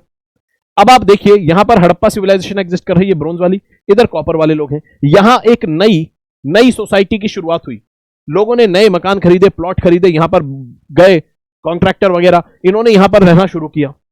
अब आप बताइए कि ये लोग कौन से मेटल का इस्तेमाल करना शुरू करेंगे, ये लोग कौन से मेटल का इस्तेमाल करना शुरू करेंगे, इसके क्या चांसेस हैं, ठीक है। जैसे कि ये ब्रोंज का इस्तेमाल करना शुरू करेंगे या कॉपर का। अगर कहीं पे नई सेटलमेंट शुरू हुई, हालांकि हड़प्पा और कॉपर एक साथ कर रही थी एग्जिस्ट, उसके बाद यहां पर कहीं पर नई सेटलमेंट बसी शुरू हुई, क्या चांसेस हैं, कितने चांसेस हैं कि ये लोग कॉपर का इस्तेमाल करेंगे या ब्रोंज का इस्तेमाल करेंगे, कौन से मेटल के चांसेस ज्यादा हैं इस्तेमाल होने के। जाहिर सी बात है कॉपर मेटल का इस्तेमाल होने के चांसेस ज्यादा है, क्योंकि ब्रोंज का अगर आपको इस्तेमाल करना है तो टिन मंगवाना पड़ेगा और टिन आपके पास अवेलेबल नहीं है। तो यह देखा गया कई बार इस फेज में कि ऑलरेडी कॉपर और ब्रोंज फेज एक साथ चल रहे थे, और कॉपर पहला मेटल था इस्तेमाल होने वाला शुरुआती दौर में मेटल के रूप में। तो कॉपर हालांकि ब्रोंज से पहले आया, लेकिन कई सेटलमेंट हमें ऐसे देखने को मिलते हैं जो कि हड़प्पा सिविलाइजेशन से नए हैं लेकिन फिर भी कॉपर का इस्तेमाल कर रहे हैं। तो कई चैल्कोलिथिक सेटलमेंट्स आपको ऐसी मिलेंगी जो कि ब्रोंज फेज से भी नई सेटलमेंट है। तो मेरे ख्याल से अब आप समझ पाए होंगे, हालांकि कॉपर का इस्तेमाल पहले शुरू हुआ, बाद में ब्रोंज आया, लेकिन कई सेटलमेंट ऐसी मिलेंगी जो कॉपर का इस्तेमाल करती हैं लेकिन हड़प्पा सिविलाइजेशन से नई सेटलमेंट है, ठीक है। तो इसका मतलब ये नहीं, अब आप कहेंगे सर अगर कॉपर का इस्तेमाल करने वाला सेटलमेंट सोसाइटी पहले आई, ब्रोंज की बाद में आई, तो फिर कई जो सिविलाइजेशन, कई जो सोसाइटीज हैं वो हमें नई क्यों दिखती हैं जो कि कॉपर का इस्तेमाल करती हैं। तो कॉपर का इस्तेमाल करने वाली नई सोसाइटीज क्यों, उनको तो ब्रोंज का करना चाहिए, ठीक है। तो जो चीज ज्यादा अवेलेबल होगी उसका इस्तेमाल होगा। तो इसलिए कई जगहों पर chalcolithic settlements Harappan civilisation bronze phase से भी नई आपको देखने को मिलेगी, ये मैं आपको यहां पर समझाना चाहता हूं, ठीक है।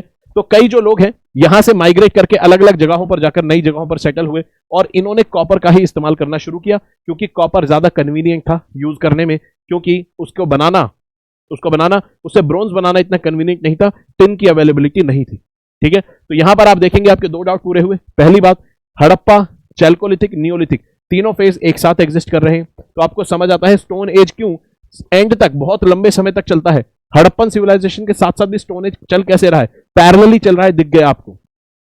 उसके अलावा दूसरा डाउट सॉल्व होता है कि यहां पर जो कई चैल्कोलिथिक फेज की सेटलमेंट्स हैं वो ब्रोंज एज से भी नई आपको देखने को मिलेगी, वो यहां पर आपको दिख गई। तो हमारा यहां पर चैल्कोलिथिक फेज खत्म हो गया।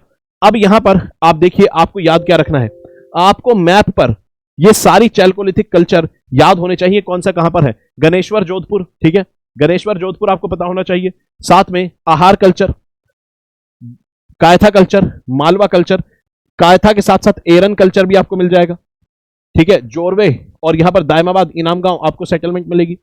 तो यहां पर याद रखेंगे, पेपर में आपसे बोल देगा, कह देगा कायथा, जोरवे एंड आहार, कहेगा these terms related are related to which of the following, कहेगा consider the following terms in the history, in the historical phases of India, these terms relate to which of the following. क्या आहार, जोरवे और कायथा ये किसी tribe का नाम है, किसी भाषा का नाम है, किसी खास प्रकार की कला का नाम है, आर्ट का नाम है, या फिर एक सिविलाइजेशन, एक सोसाइटी का नाम है, कल्चर का, खास प्रकार के कल्चर का नाम है, ठीक है। पूछ लेगा कॉपर कल्चर का नाम है, भाषा है, ट्राइबल है, ट्राइब है, इस तरह से आपसे बोल देगा। ये शब्दों का मतलब क्या है, कायथा ये क्या है, कायथा, एरन, जोरवे, ये सब कल्चर है जो कि कॉपर पर आधारित सोसाइटीज आपको देखने को मिलती हैं, ठीक है। चलिए, मेरे ख्याल से आपको ये चीज समझ आई होगी।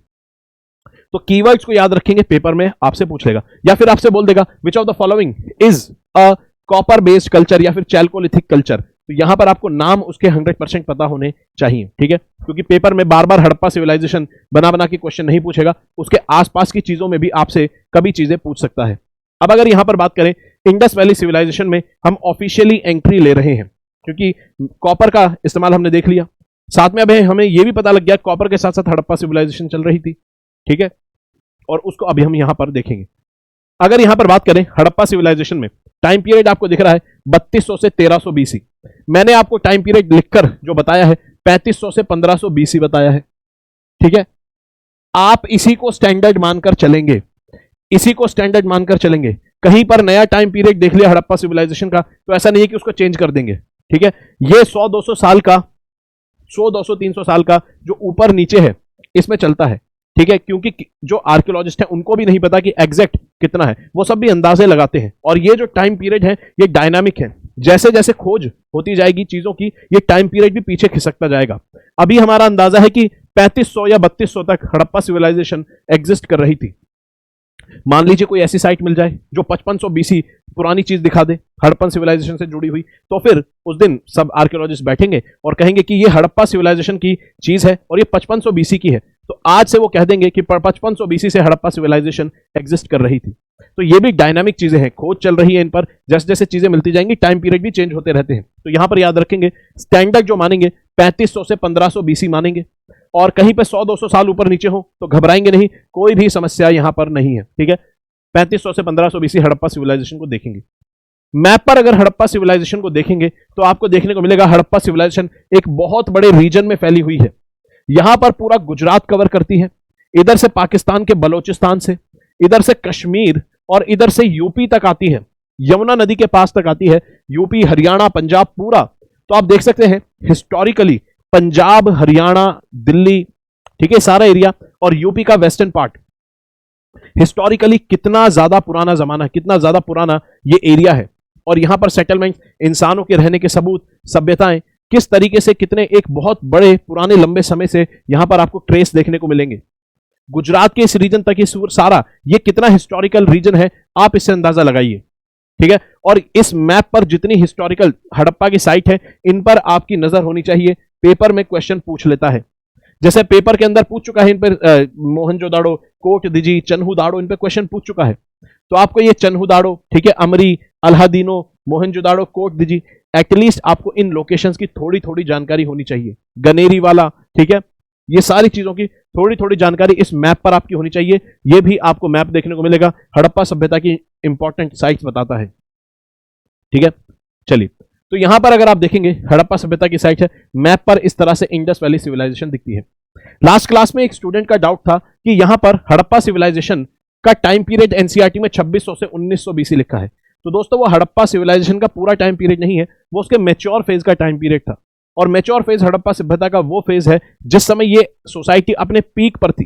तो जब हम कहते हैं कि इंडस वैली सिविलाइजेशन एक अर्बन शहरी सोसाइटी थी, तो हम उसके मैच्योर फेज की बात करते हैं। अपने मैच्योर फेज में वो सोसाइटी आपको पीक पर मिलेगी, अर्बन सोसाइटी देखने को मिलती है। ठीक है, चलिए, तो अगर बात करें क्या खासियत है इंडस वैली सिविलाइजेशन की, क्यों हम पढ़ते हैं, ये पहली अर्बन सिविलाइजेशन है साउथ एशिया में। और अगर पूरी दुनिया में भी देखें तो आपको यही सबसे पहली अर्बन सिविलाइजेशन देखने को मिलती है। लगभग इंडस वैली सिविलाइजेशन एक शहरी सिविलाइजेशन थी। आप सोचिए, शहर बन रहे थे आज से, मतलब 2600 आप जाएंगे तो यहां से 4000 साल से ज्यादा आप पीछे जब जाएंगे तो आपको 4500 साल पहले भारत में शहर बनते हुए मिलेंगे। और आप हैरान रह जाएंगे जब हम इन शहरों की खासियत पढ़ेंगे, इन सिविलाइजेशन की खासियत पढ़ेंगे, आपको हैरानी होगी कि किस तरह की एडवांस सोसाइटी देखने को मिलती है। कहता है कि यहां पर ये सोसाइटीज, ठीक है, मेसोपोटामिया और इजिप्ट की सोसाइटी के साथ साथ चल रही थी, उनकी कंटेम्पररी सोसाइटी थी, उनकी समकालीन थी। इजिप्ट की सोसाइटी चल रही थी जो कि नाइल नदी के आसपास बनी थी। उसके अलावा मेसोपोटामिया की जो सोसाइटी है ये आपको ईरान और इराक और सीरिया के क्षेत्र में मिलेगी, इराक एंड सीरिया के क्षेत्र में मिलेगी। मेसोपोटामिया की सिविलाइजेशन इराक और सीरिया, कभी कभी यहीं से, इसी को सुमेरियन सिविलाइजेशन भी कह दिया जाता है। ठीक है, तो यहां से आप देखेंगे मेसोपोटामिया की सिविलाइजेशन जो थी इराक और सीरिया में, कौन सी नदी, टिग्रिस एंड यूफ्रेट्स नदी के किनारे बसी हुई थी, ये आपको देखने को मिलती है। इंडस वैली सिविलाइजेशन का एरिया अगर आप देखेंगे 8 लाख स्क्वायर किलोमीटर एरिया में फैली हुई आपको नजर आती है। उसके अलावा इस सोसाइटी में, इंडस वैली सिविलाइजेशन के जमाने में, आपको घग्गड़ हाकरा जो रिवर है वो भी आपको नजर आती है, उसके आसपास मेजर सेटलमेंट्स नजर आते हैं। ये घग्गड़ हाकड़ा रिवर आखिर क्या है? घग्गड़ हाकड़ा जो है, घग्गड़ रिवर आज जो है हरियाणा और राजस्थान से बहती हुई जाती है। इस नदी को, ये अब एक मौसमी नदी है और पूरी तरह से नहीं बहती है, लेकिन एक जमाना था जब ये रिवर पूरी, बताया जाता है कि इस तरह से सतलुज नदी से निकलती थी और यहां से बहती हुई ये पूरी यहां पर जाती थी अरब सागर के अंदर, ठीक है, और इंडस में मिल जाती थी। ठीक है। तो घग्गर आज ये मौसमी नदी है, राजस्थान और हरियाणा तक बस यहीं पर ये बहती है और फिर गायब हो जाती है, ठीक है। लेकिन एक जमाने में ये नदी पूरी इस तरह से जाती थी। तो घग्गर हाकड़ा रिवर जो है, यहां पर इसकी सेटलमेंट्स यहां पर भी देखने को मिलती है, ठीक है। चलिए, उसके अलावा कहता है कि यहां पर कहता है far more developed than chalcolithic age, यानी कि अपने साथ जो चल रही एक चैल्कोलिथिक सोसाइटी थी, कॉपर का इस्तेमाल करने वाली सोसाइटी। आप देखिए यहां पर यह हड़प्पन सिविलाइजेशन है, यहां आहार बनास कल्चर दिख रहा है, यहां पर कायथा कल्चर है मध्य प्रदेश में, जोधपुर गणेश्वर कल्चर राजस्थान में, ठीक है। नीचे जाएंगे तो आपको जोरवे कल्चर भी दिख जाएगा। तो ऊपर हड़प्पा सिविलाइजेशन चल रही है, कैसी सिविलाइजेशन है, शहरी अर्बन सिविलाइजेशन। नीचे चल रही है रूरल सिविलाइजेशन, यानी कि कौन सी, चैल्कोलिथिक फेज की। दोनों एक साथ एग्जिस्ट कर रही हैं, इसलिए हम इनको एक साथ पढ़ते हैं कंपेयर करके। तो अपनी इस जमाने की जो चैल्कोलिथिक सोसाइटी थी उससे बहुत ज्यादा एडवांस थी हड़प्पन सिविलाइजेशन। और हड़प्पन सिविलाइजेशन को हम सिविलाइजेशन इसलिए कह रहे हैं क्योंकि ये सोसाइटी एक सिस्टमैटिक तरीके से चलती थी, कुछ इनके रूल थे, प्लानिंग थी, और साथ में सिविलाइजेशन किसी सोसाइटी को तब कहा जाता है जब वो राइटिंग डेवलप कर ले, लैंग्वेज डेवलप कर ले। ये माना जाता है जब कोई सोसाइटी राइटिंग, लैंग्वेज ये सब डेवलप कर ले तो हम उसको सिविलाइजेशन कहते हैं, ठीक है। तो हमने इसलिए हड़प्पन सिविलाइजेशन कहते हैं और इधर चैल्कोलिथिक कल्चर कहते हैं। और वहीं पर अगर बात करें हड़प्पन सिविलाइजेशन के अंदर सिविलाइजेशन वाले सारे गुण मिलेंगे। ये लोग बहुत ज्यादा सिस्टमैटिक तरीके से चीजों को रहते थे, प्लानिंग वगैरह सब अभी आप देखेंगे। तो हम यहां पर कुल मिला के कह सकते हैं बहुत advance society, urban society, Harappan civilisation. और यहां पर बहुत आप देखेंगे कि रूरल सोसाइटी जो कि उतनी ज्यादा एडवांस नहीं थी जितनी हड़प्पन सिविलाइजेशन थी। तो आप कह सकते हैं कि ये वो जमाना था जब शहर में अगर आपको जाना है तो आप कहां जाएंगे, हड़प्पा सिविलाइजेशन के यहां पर आप मोहनजोदाड़ो में जाएंगे। शहर आपको यहां मिलेंगे, हड़प्पा, मोहनजोदाड़ो, ठीक है, धोलावीरा, ये सब शहर हैं।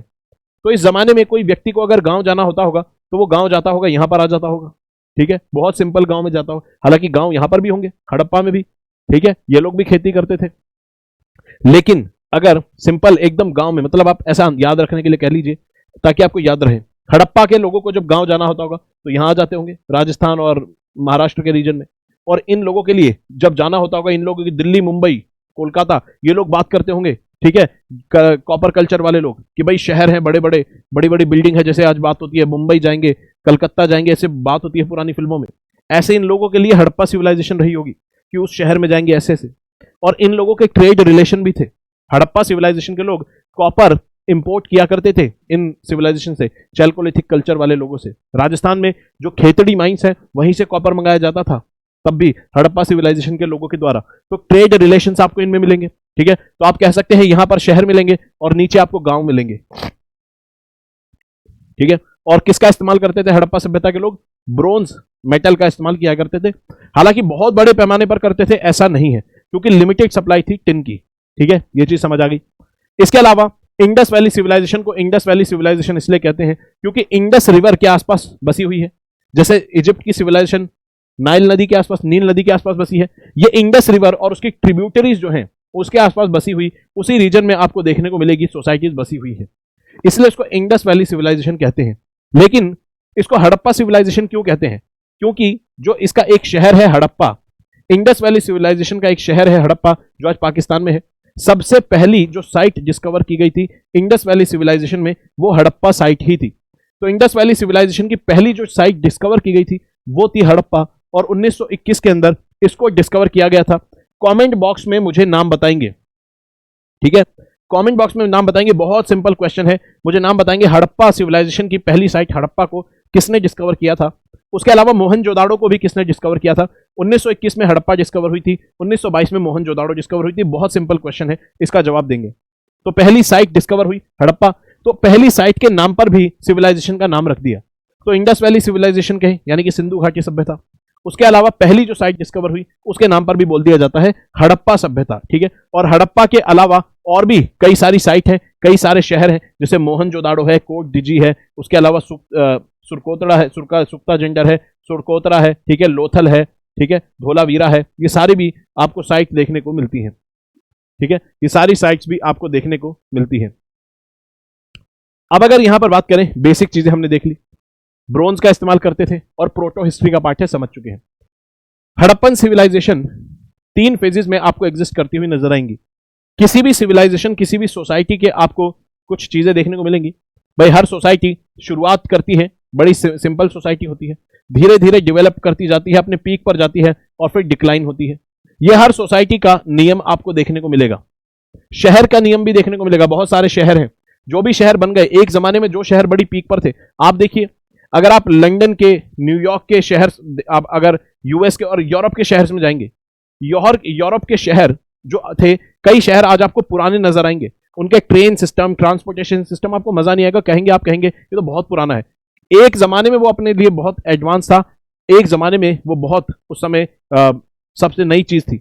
लेकिन आज आप देखेंगे, दुबई जाएंगे, चाइना जाएंगे, आज वो चीज आपको नहीं मिलेगी। तो उनके रिस्पेक्ट में वो शहर डिक्लाइन हो गए। उसी तरह से अगर आप देखेंगे, आज अगर आप दिल्ली को देखें और कोलकाता को कंपेयर करेंगे, आप कोलकाता में जाएंगे तो वहां पर आपको बहुत सारी बिल्डिंग्स और बहुत सारे ट्रेन के स्ट्रक्चर्स, जो ब्रिजेस हैं, वो आपको पुराने नजर आएंगे। एक जमाने में वो बहुत बड़े शहर का हिस्सा थे, वो बहुत डेवलपमेंटल एस्पेक्ट से वो बहुत इंपॉर्टेंट चीज थी। लेकिन क्योंकि अब वो पुराने हो गए हैं और उसके बदले में अब नए शहर पैदा हुए हैं, तो हर शहर का ये नियम है कि वो पीक पे जाएगा और फिर डिक्लाइन होगा। ऐसे ही हड़प्पा सिविलाइजेशन थी। हड़प्पा सिविलाइजेशन यहां पर शुरुआत करती है, ठीक है, मान लीजिए 3500 बीसी से शुरुआत करती है। तो 3500 से या 3200 से 2600 बीसी तक जब चलती है तो इसे कहते हैं अर्ली फेज। अर्ली फेज फिर यहां पर आएगी अपने पीक फेज में, तो इसे कहेंगे मैच्योर फेज, और फिर यहां पर लेट फेज, ठीक है। तो शुरुआती दिनों में हड़प्पा सभ्यता कैसी रही होगी भाई, की जाहिर सी बात है, ये कहां से निकली है? नियोलिथिक कल्चर से और कॉपर वाले कल्चर से निकली हुई सोसाइटी है। तो नियोलिथिक सेटलमेंट भी होगी, कल्चर, फिर नियोलिथिक से कॉपर पे जाएंगे, कॉपर से फिर वो लोग ब्रॉन्ज पे जाएंगे। तो इस तरह से तो शुरुआत में ये सोसाइटी नियोलिथिक कैसी थी? रूरल थी। कॉपर वाली भी रूरल थी। तो हड़प्पा सोसाइटी जब डेवलप होगी अपने शुरुआती फेज में तो कैसी होगी? रूरल होगी, जाहिर सी बात है। तो अर्ली हड़प्पन फेज जो था ये रूरल, ग्रामीण फेज दिखेगा।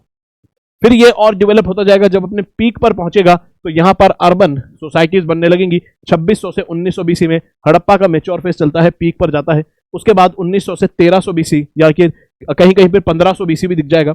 तो 1500 बीसी और या 1300 बीसी ये जो फेज है, लेट फेज है, यहां पर फिर से आपको गांव बनते हुए ज्यादा नजर आएंगे, शहर डिक्लाइन होते हुए नजर आएंगे। और फिर हड़प्पा सभ्यता धीरे धीरे विलुप्त हो जाती है और इसके बाद वैदिक एरा की शुरुआत होती है, वैदिक एज की, ठीक है। चलिए, तो यहां पर बात करें अर्ली फेज, इसको रीजनलाइजेशन एरा कहते हैं। कोई भी बड़ा शहर नहीं है, गांव ज्यादातर आपको हड़प्पा सभ्यता में दिखते हैं। और हड़प्पा सभ्यता एग्रीकल्चर करती थी बड़े पैमाने पर, तो उसका मतलब गांव वहां पर एग्जिस्ट करते थे, ठीक है। चलिए, इसके अलावा मैच्योर फेज में आपको शहर बनते हुए नजर आएंगे, और उसके अलावा लेट फेज में आपको फिर से, इसको लोकलाइजेशन एरा कहते हैं, डिक्लाइन इन सिटीज नजर आएगा। अब गांव, सिटीज बनने का क्राइटेरिया क्या है? शहर आखिर बनते कैसे हैं, यह चीज आपको पता होनी चाहिए। जब भी कोई सोसाइटी एग्रीकल्चर करती है, तो जब ये अपनी जरूरत से ज्यादा सरप्लस पैदा करती है, जितना अपनी जरूरत है उससे ज्यादा जब पैदा करती है, तो फिर उसका क्या करती है? उसको ट्रेड करती है। जो एक्स्ट्रा है उसको ट्रेड करती है, उसका व्यापार करती है। और जो बेच सकती है उसे बेचती है, और जो खरीदने की चीजें हैं जरूरत की, जैसे कि टिन इंपोर्ट करना है, कुछ और चीजें इंपोर्ट करनी है, वो इंपोर्ट कर लेते हैं। हमारे पास जो एक्स्ट्रा है हम बेच देंगे, जिस चीज की कमी है उसको मंगा लेंगे। तो ट्रेड कैसे शुरू होता है? जब सरप्लस होता है। तो हड़प्पा सभ्यता सरप्लस में एग्रीकल्चर करती थी, ये बात पक्की है, इसीलिए वो एक्सपोर्ट करते थे। उसके अलावा और भी कई चीजें थी एग्रीकल्चर के अलावा, जो लोग बनाते होंगे और उसका सरप्लस होगा तभी वो एक्सपोर्ट करते थे, बदले में चीजें मंगाते भी थे, इंपोर्ट करते थे। तो इसका मतलब ये लोग ट्रेड करते थे। तो एग्रीकल्चर या फिर बाकी चीजों का प्रोडक्शन, किसी और चीज का प्रोडक्शन सरप्लस में होगा, तब यहां पर क्या होगा? ट्रेड होगा, इंपोर्ट एक्सपोर्ट होगा, इंपोर्ट होगा। और फिर ये जो होगा इसे क्या बोलेंगे हम? ये ट्रेड है। और इस ट्रेड से क्या होगा? ये एक नॉन एग्रीकल्चरल एक्टिविटी है। ट्रेड क्या है? Non agricultural activity. और नॉन एग्रीकल्चरल एक्टिविटी जहां पर होती है वहां पर ऐसी पॉपुलेशन रहना शुरू करेगी जो कि नॉन एग्रीकल्चरल काम करती है। तो ऐसे में ऐसी पॉपुलेशन जो पैदा होगी, नॉन एग्रीकल्चरल काम करती है, नॉन एग्रीकल्चरल एक्टिविटी करती है, और वो ट्रेड करती है खास तौर पर, तो इसे हम कहते हैं यहां पर शहर डेवलप होंगे। तो व्यापार से ही शहर डेवलप होते हैं। जहां जहां व्यापार में गिरावट आएगी वहां शहर खत्म होंगे, जहां जहां व्यापार बढ़ेगा वहां पर शहर डेवलप होंगे। यह हर एक सोसाइटी का हिस्ट्री का फॉर्मूला है, ठीक है। एग्रीकल्चर या प्रोडक्शन सरप्लस में होगा तो व्यापार होगा, व्यापार होगा तो शहर बनेंगे, व्यापार घटेगा तो शहर भी घटेंगे। ये हिस्ट्री में आपको हर जगह बहुत बार दिखेगा। यहां पर जब हम क्लास में पढ़ेंगे तो ये फॉर्मूला आपको बहुत जगह अप्लाई होता हुआ नजर आएगा। उसके अलावा हड़प्पा सभ्यता जो थी ये कैसे ओरिजिन में आती है, इसकी भी कोई टोटली एक्सेप्टेड थ्योरी नहीं है, कोई कहता है कि हड़प्पा सिविलाइजेशन से पहले की जो सिविलाइजेशन थी उन्हीं से ये ओरिजिन होकर आई है। कोई कहता है कि अपने अंदर खुद से एक नई सोसाइटी यहां पर डेवलप हुई है, ठीक है। इस तरह की चीजें आपको देखने को मिलती है। लेकिन लॉजिक के हिसाब से देखें तो जाहिर सी बात है, नियोलिथिक से कॉपर और कॉपर से हड़प्पा सिविलाइजेशन, या फिर आप कह सकते हैं ब्रोंज कल्चर डेवलप हुआ, या फिर नियोलिथिक से ब्रोंज भी डेवलप हो सकता है कई कई जगहों पर, ठीक है, क्योंकि कॉपर वाला किसी और जगह डेवलप हो गया होगा। तो ये इसके लिए, लेकिन ओरिजिन के लिए कोई एक्सेप्टिव थ्योरी नहीं है, लेकिन लॉजिक के आधार पर देखें तो पहले वाली सभ्यताओं से ही ये निकलकर सामने आई है। अगर इंडस वैली सिविलाइजेशन की देखें कि अपने पीक एरिया में कहां कहां पर फैली हुई थी, तो मैप में आपने देखा जम्मू कश्मीर से लेकर गुजरात तक फैली हुई थी। तो जम्मू कश्मीर के मांडा से लेकर गुजरात के मालवा रीजन तक आपको देखने को मिलेगी, नॉर्थ और साउथ। बलोचिस्तान के सुक्ता जेंडर से लेकर यूपी के आलमगीरपुर ईस्ट में आपको देखने को मिलेगी। तो हमने देखा था मैप पर भी, लेकिन यहां पर याद रखेंगे नॉर्थ साउथ ईस्ट वेस्ट की जो सबसे एक्सटेंट की जो साइट्स हैं, सबसे फार साइट्स जो हैं, उनको आपको याद होना चाहिए। पेपर में पूछ लेगा कि इनमें से कौन सी सदर्न मोस्ट साइट है इंडस वैली सिविलाइजेशन की, सदर्न वेस्टर्न मोस्ट है, ईस्टर्न मोस्ट है, ऐसे करके आपसे पूछ लेगा। उसके अलावा इंडस वैली सिविलाइजेशन के अब जो फीचर्स हैं उनको देखते हैं कि आखिर ये सोसाइटी इतनी एडवांस कैसे है और कैसे हम इसको इतनी एडवांस सोसाइटी मानते हैं, क्या चीजें आपको मिलती हैं। तो सबसे पहली जो इनका इंपॉर्टेंट फीचर है वो है इनकी टाउन प्लानिंग। ये लोग बड़े एडवांस लेवल पर टाउन प्लानिंग करते थे, इसलिए हम इसको कहते हैं, टाउन कहां बनते हैं, शहरों के अंदर। तो ये अर्बन सोसाइटी थी, हाई लेवल पर टाउन प्लानिंग करते थे, और इनके टाउन जो थे, इनके शहर जो थे, वो इस तरह से डिवाइडेड थे कि यहां पर इनके शहर इस तरह से डिवाइडेड थे कि एक अपर पार्ट होता था शहर का और दूसरा शहर का लोअर पार्ट होता था। शहर दो हिस्सों में डिवाइडेड था, upper and lower part. Upper part जो था उसको सीटाडेल कहते थे, यानी कि किले जैसी कोई आकृति होती थी और वहां पर इंपॉर्टेंट बिल्डिंग्स मिलेंगी, जैसे कि अनाज स्टोर करने के लिए ग्रेनरी मिलेगी, पब्लिक ऑफिसेज मिलेंगे, या फिर रॉयल लोगों के घर आपको वहां मिलेंगे। तो सीटाडेल शहर का ऊपरी हिस्सा, किले जैसी आकृति, और लोअर पार्ट जहां पर नॉर्मल सभी लोग रहते थे, ठीक है। तो सीटाडेल आखिर होता क्या है, पहले फोटो में देख लेते हैं। यह हड़प्पा सिविलाइजेशन का आपको एक शहर देखने को मिलेगा, ठीक है। और इसके अंदर अगर आप देखेंगे नीचे लोअर टाउन मिलेगा जो कि नॉर्मल लोगों के सेटलमेंट है, ऊपर एक बिल्डिंग सी मिलेगी आकृति जो कि सीटाडेल जिसको कहा जाता है, जिसमें आपको अनाज स्टोर करने के लिए चीजें मिलेंगी। कहता है सीटाडेल एक स्मॉलर एरिया में बना हुआ शहर के हिस्से में देखने को मिलेगा। कौन से में, वेस्टर्न पार्ट में। याद रखेंगे पेपर में आपसे पूछ लेगा कि सेंट्रल पार्ट में इंडस वैली सिविलाइजेशन के शहरों में आपको सीटाडेल मिलेगा, तो याद रखेंगे वेस्टर्न पार्ट में मिलता है। उसके अलावा यहां पर कौन कौन रूलर्स जो है यानी कि रॉयल लोग हैं वो यहां पर रहते होंगे। पब्लिक बिल्डिंग्स एंड ग्रेनरीज आपको यहां पर मिलेंगी। अब जाहिर सी बात है, अब एक लॉजिक के आधार पर देखें ऐसे क्यों बनाए गए शहर, ठीक है, क्यों ऐसे शहर बनाए गए, क्योंकि भाई जाहिर सी बात है, अगर आप इंडस वैली सिविलाइजेशन का मैप देखेंगे, अगर आप मैप को यहां पर देखेंगे तो यहां पर आपको नजर आएगा कि जो इंपॉर्टेंट शहर हैं इंडस वैली सिविलाइजेशन के, आप देखिए हर एक शहर नदियों के आसपास ही बना हुआ है, ठीक है। छोटे से छोटा जिसका नाम भी नहीं, जैसे Rehman Dheri Indus valley Indus river के पास है, हर एक शहर किसी ना किसी नदी के ही पास बना हुआ है। सारे डॉट नदियों के पास दिखेंगे, चाहे इंडस रिवर हो या उसकी सहायक ट्रिब्यूटरीज हो, ठीक है। हड़प्पा देखिए रावी नदी के पास आपको मिलेगा, ठीक है। यहां पर गनेरी वाला घग्गर नदी के पास मिलेगा। रोपड़ आपको मिलेगा यहां पर पंजाब में नदियों के पास, ठीक है। मांडा चेनाब के पास आपको मिलेगा। हर एक साइट जो है वो किसी ना किसी नदी के पास है, और क्योंकि नदी का एक नॉर्मल साइकिल होता है, वहां पर सीजनल इनंडेशन होता है, मतलब समय समय पर नदी अपनी बाउंड्री से बाहर आकर फैलती है, आसपास के एरिया में बाढ़ ला देती है, फिर वापस चली जाती है। इससे आसपास का एरिया उपजाऊ रहता है और वहां पर खेती होती है। तो इंडस वैली सिविलाइजेशन के लोग इसी चीज का इस्तेमाल करते थे, क्योंकि उनके फिर खेतों को पानी मिल जाता था, उपजाऊ जमीन उनको मिलती थी। तो शहरों के पास आपको ये एरिया देखने को मिलेगा। ऐसे में अगर मान लो नदी में बाढ़ आ जाए तो जाहिर सी बात है जो ग्रेनरीज है और पब्लिक बिल्डिंग्स, इंपॉर्टेंट जो चीजें हैं वो बची रहनी चाहिए। तो शहर में ऊपरी हिस्सा आपको देखने को मिलता है, इसलिए आप देख सकते हैं शहर दो हिस्सों में डिवाइडेड मिलेगा। सेम अप्रोच आपको दिल्ली में देखने को मिलेगी। अगर आप देखेंगे भारत में राष्ट्रपति भवन दिल्ली में कहां बना है, वो रायसीना हिल्स पर बना हुआ है, और दिल्ली में अरावली की पहाड़ियों में जो सबसे ऊंचाई की जगह है रायसीना हिल्स के ऊपर, आप देखेंगे उस एरिया में बना हुआ है राष्ट्रपति भवन, ठीक है। तो आप देख सकते हैं कि वो भी दिल्ली में एक काफी ऊंचाई वाला एरिया ढूंढकर वहां पर बसाया गया है, ताकि दिल्ली में अगर कभी बाढ़ वगैरह जैसी कोई स्थिति बनती है तो रायसीना हिल्स पर, वहां पर राष्ट्रपति भवन जैसी जगहों पर, इंपॉर्टेंट जो बिल्डिंग्स जहां पर है वहां पर पानी ना पहुंचे। इसके अलावा इंडस वैली सिविलाइजेशन के लोगों का एक शहर बसाने का, प्लानिंग का एक खास जो खासियत देखने को मिलती है, खास कैरेक्टरिस्टिक, वो है इनका ग्रिड पैटर्न। ग्रिड पैटर्न जहां पे भी शहरों में दिखता है वो बताता है कि खास तौर पर सोच समझ के प्लानिंग के साथ शहर की सड़कों को डिजाइन किया गया है। चंडीगढ़ में आपको देखने को मिलेगा, जापान में देखने को मिलेगा, जयपुर में देखने को मिलेगा। और जब शहरों को बसाया जाता है प्लानिंग के साथ, तो यहां पर सड़कें जब एक दूसरे को 90 डिग्री पर कट करती हैं, देखिए यहां पर जब सड़कें एक दूसरे को 90 डिग्री पर कट करती हैं, ठीक है, ये 90 डिग्री पर कट कर रही हैं, तो इसे कहते हैं ग्रिड पैटर्न। ठीक है, शहरें एक दूसरे को 90 डिग्री पर कट करती हैं, सड़कें प्लानिंग के साथ बसाया जाता है, इसे ग्रिड पैटर्न कहते हैं। और इंडस वैली सिविलाइजेशन में आपको ग्रिड पैटर्न साफ साफ देखने को यहां पर मिल सकता है। तो बड़ी प्लानिंग के साथ शहर को बसाया गया है, ग्रिड पैटर्न आप यहां पर देख सकते हैं। इसके अलावा इनके शहर की एक और खासियत थी, वो थी पब्लिक बाथ। यहां पर माना जाता है कि रिचुअलिस्टिक क्लीनिंग के लिए, यानी कि कोई धार्मिक अनुष्ठान जैसा हो, इस प्रकार से यहां पर जब डुबकी लगानी हो, नहाना हो, तो इस तरह से पब्लिक बाथ बनाए गए थे, स्विमिंग पूल बनाए गए थे बड़े बड़े। आप देख सकते हैं, ये इस फोटो को अगर आप देखेंगे तो आपको पता चलेगा ईंटें अभी भी वैसी की वैसी हैं और कितनी ज्यादा प्लानिंग से ये बनाई गई है। और ये ईंटें और ये स्ट्रक्चर अभी भी क्यों बचे हुए हैं, क्योंकि ये लोग बर्न्ट ब्रिक का इस्तेमाल करते थे, जली हुई ईंटों का। और जली हुई ईंटें, ऐसा आप कहेंगे कि तो फिर बाकी लोग क्यों नहीं कर लेते थे जली हुई ईंटों का इस्तेमाल, आग में ही तो पकाना है। तो बर्न्ट ब्रिक्स जो बनाई जाती हैं, ईंट के भट्टों पे बनाई जाती हैं, यानी कि ये लोग ईंट के भट्टे भी ऑपरेट करते थे, लेकिन टेम्परेचर बहुत हाई देना होता है ईंटों को, तब जाके ईंटें इस तरह से पकती हैं और मजबूत होती हैं। तो यहां पर आप देख सकते हैं मजबूत ईंटों का नतीजा यह हुआ कि अभी तक ये स्ट्रक्चर बचे हुए हैं। तो रिचुअलिस्टिक क्लींजिंग के लिए इस्तेमाल होता था। उसके अलावा ये जो ग्रेट बाथ है, ये आपको कहां मिलता है, मोहनजोदाड़ो नाम के शहर में ग्रेट बाथ इसको कहा जाता है।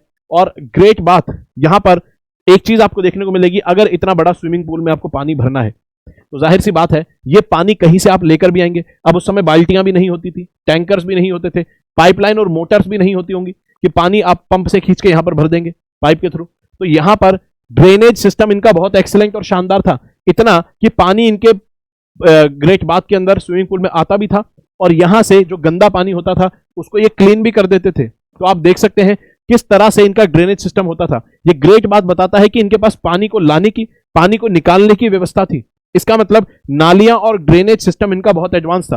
तो एक्सीलेंट ड्रेनेज सिस्टम का एग्जांपल ये ग्रेट बाथ भी आपको देखने को मिलता है। ठीक है, यहां पर तो इंडस वैली सिविलाइजेशन के पास एक बहुत अच्छा ड्रेनेज सिस्टम भी हुआ करता था। और बताया जाता है इनका जो ड्रेनेज सिस्टम होता था ये इस तरह से डिजाइन था कि उसमें स्लोप होता था और नेचुरली पानी उसमें बहकर जाता था। और इतना बारीक स्लोप होता था कि आपको आंखों से देखने पर पता नहीं चलेगा कि ये झुकाव इस तरह से है सतह के ऊपर कि पानी बहता चला जा रहा है, और आपको पता भी नहीं चलेगा कि स्लोप उसमें इस तरह से दिया गया है। तो बहुत ज्यादा, यानी कि आप कह सकते हैं आर्किटेक्चर की प्लानिंग इन लोगों के पास थी।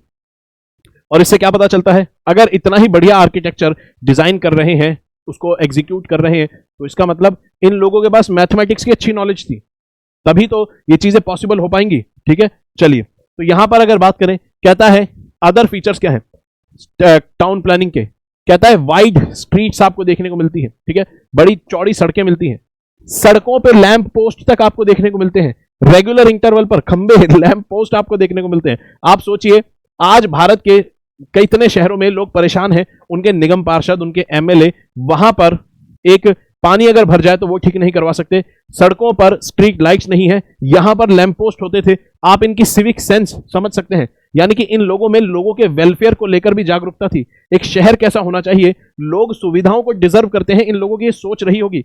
आज के जमाने में नेता लोग ये नहीं सोचते कि हमारे एरिया के लोग इतना तो डिजर्व करते हैं। ठीक है, तो आप सोच सकते हैं।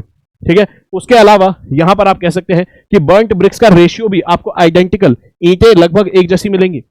2 मंजिल के मकान आपको मिलेंगे, 2 मंजिल के मकान आप सोच सकते हैं, 2 मंजिल के मकान उस जमाने में लोगों के पास आपको मिलेंगे। उसके अलावा कोई भी विंडो, खिड़की जो है घर के बाहर सड़क, मेन सड़क पर उसका फेस नहीं होता था। बाथरूम्स में टाइल आपको मिलेंगी, बाथरूम्स में टाइल मिलेंगी। आप अंदाजा लगाइए ये लोग कितने ज्यादा एडवांस थे। इनकी सिविक सेंस आज के लोगों की सिविक सेंस से भी बहुत ज्यादा एडवांस आपको देखने को मिलेगी। ठीक है, आज भी आप देखेंगे गांव में आप जाइए, ठीक है, कोई छोटा सा गांव बसा हुआ है, वो गांव के आसपास सारी खुली जमीन है, चाहते तो उस गांव को प्लानिंग के साथ बसाया जा सकता था, इतना प्लानिंग से बसाया जा सकता था कि पानी वगैरह आराम से निकल जाए एटलीस्ट।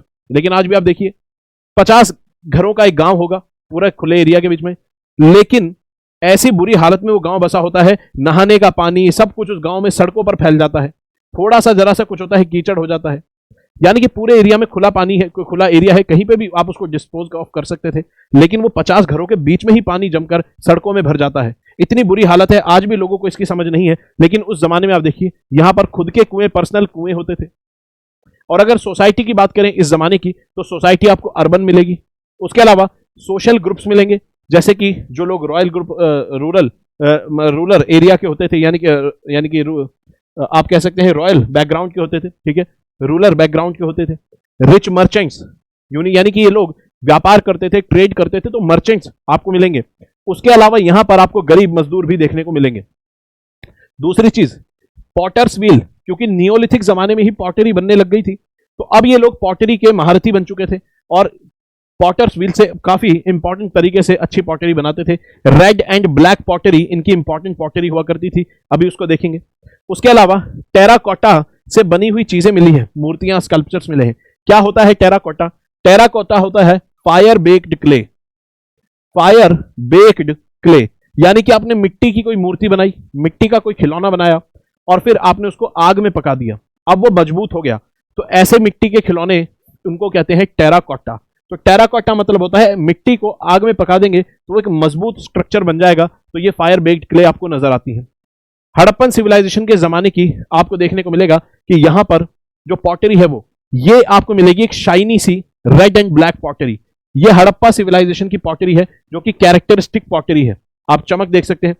और ये जो पॉटरी है ये लग्जरी के लिए, लग्जूरियस पॉटरी आप इसको कह सकते हैं, खास मौकों पर इस्तेमाल होने वाली, या फिर जो हाई क्लास के लोग हैं वो यहां इस्तेमाल करते होंगे। उसके अलावा आमतौर पर इस्तेमाल होने वाली ये रेड पॉटरी आपको दिखेगी, आमतौर पर मिट्टी की रेड पॉटरी, जो कि आज भी हम नॉर्मली रेड पॉटरी इस्तेमाल करते हैं, ये आपको देखने को मिलेगी। और हड़प्पा सिविलाइजेशन के बाद के फेजेस में भी रेड पॉटरी आपको आमतौर पर इस्तेमाल होती हुई नजर आएगी, जबकि यहां पर रेड एंड ब्लैक पॉटरी आप कह सकते हैं खास मौकों पर इस्तेमाल होने वाली एक शाइनी ग्लॉसी फिनिश वाली पॉटरी देखने को मिलती है। इसके अलावा इंडस वैली सिविलाइजेशन के लोग ज्वेलरीज भी पहनते थे, फैशन करते थे, फैशन सेंस भी थी इन लोगों के पास, ज्वेलरी पहनते थे, गोल्ड एंड सिल्वर की ज्वेलरीज पहनते थे। उसके अलावा कई प्रकार के प्रेशियस स्टोन का भी इस्तेमाल करते थे अपनी ज्वेलरी के अंदर, ठीक है, तो गोल्ड एंड सिल्वर से परिचित थे।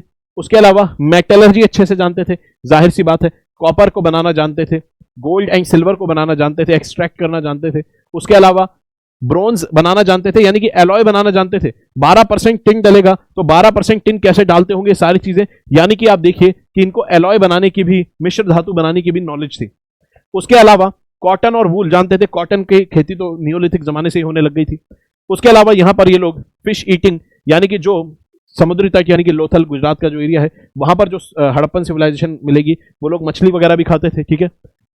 उसके अलावा मिल्क और दही वगैरह भी खाते थे। उसके अलावा वीट, ठीक है, चावल, जौ, ये सब भी उगाते थे, ठीक है। ऑलमोस्ट सारी फसलें आपको देखने को मिलेगी, ठीक है, राइस, मिलेट्स वगैरह ये सब उगाते थे। रंगपुर और सुरकोतड़ा में आपको यहाँ पर राइस और मिलेट्स के सबूत मिलते हैं।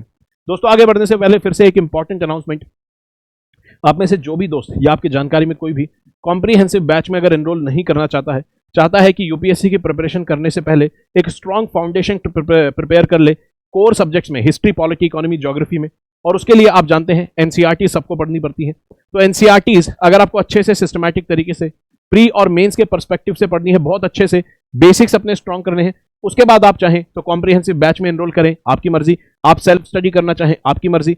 आप रेफरेंस बुक्स पढ़ना चाहें, आपकी मर्जी। लेकिन अगर आपको अपनी फाउंडेशन स्ट्रॉन्ग करनी है और यूपीएससी की प्रिपरेशन में आपको कॉन्फिडेंस से चीजें शुरू करनी है, एक बेटर अर्ली स्टार्ट आपको करना है, अगर आप कॉलेज के फर्स्ट ईयर में हैं, प्रिपरेशन की सोच रहे हैं, तो ये कोर्स आपके लिए बहुत अच्छा है, अफोर्डेबल भी है। सिर्फ 2999 में ये कोर्स है और इसमें आपको 6ठी से 12वीं तक की सभी एनसीईआरटीज कवर करवाई जाती हैं। ये एक स्पेशल एनसीईआरटी बैच है, 6ठी से 12वीं तक की सभी एनसीईआरटीज कवर करवाई जाएंगी।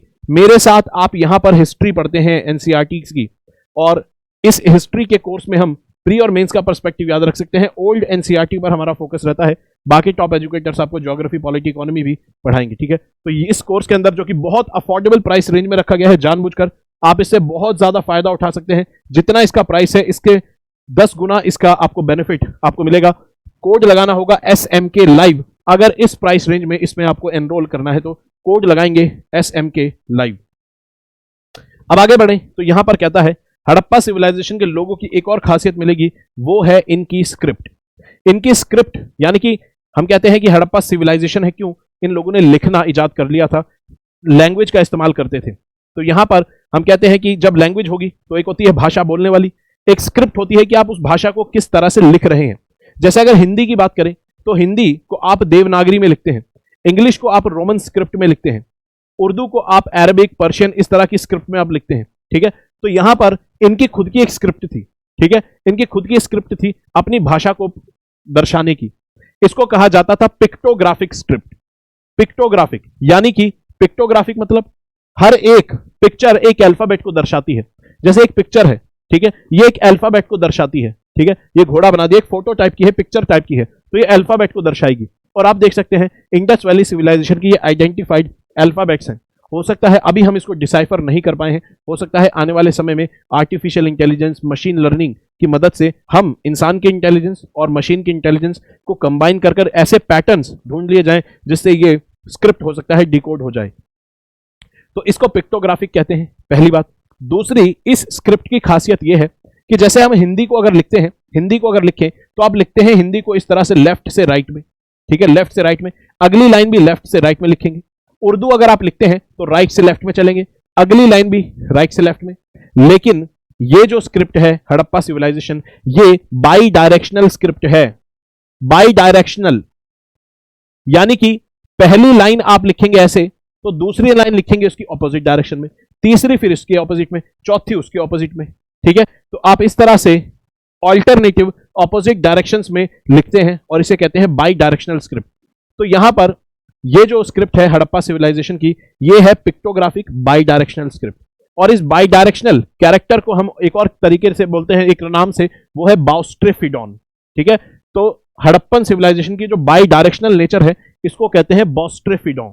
ठीक है, तो याद रखेंगे, पेपर में पूछ लेगा कि which of the following script is a boustrophedon, या फिर बॉस्ट्रेफिडो का मतलब क्या है। हड़प्पन सिविलाइजेशन की स्क्रिप्ट जो है बॉस्ट्रेफिडो है, इसका मतलब क्या है, इसका मतलब है ये बाई डायरेक्शनल है। तो आपको ये पता होना चाहिए, बाई डायरेक्शनल के लिए स्पेशल शब्द इस्तेमाल हुआ है, पेपर में एज ए कीवर्ड आपसे पूछ लेगा कि बॉस्ट्रेफिडो का मतलब क्या है, या हड़प्पन सिविलाइजेशन की स्क्रिप्ट बॉस्ट्रेफिडो है। जब शब्द ही नहीं पता तो पेपर में आप कहेंगे कि रिस्क लेके क्या फायदा। उसके अलावा हड़प्पा सिविलाइजेशन की इकोनॉमी की अगर बात करें तो ये जो लोग थे एग्रीकल्चर करते थे, अच्छी बात है, मेटलर्जी जानते थे, ये जान गए आप लोग। इसके अलावा जो प्रोडक्शन करते थे, ठीक है, खिलौने बनाते थे मिट्टी के, सारी चीजें। तो यहां पर आपने देखा कि ये लोग व्यापार करते थे। ठीक है, और व्यापार करते थे तो लॉन्ग डिस्टेंस ट्रेड किया करते थे। लॉन्ग डिस्टेंस कैसे, इजिप्ट की सिविलाइजेशन से करते थे, मेसोपोटामिया जो कि सीरिया और इराक में है वहां पर व्यापार करते थे। इसके अलावा जो चैल्कोलिथिक कल्चर के लोग हैं उनसे व्यापार करते थे।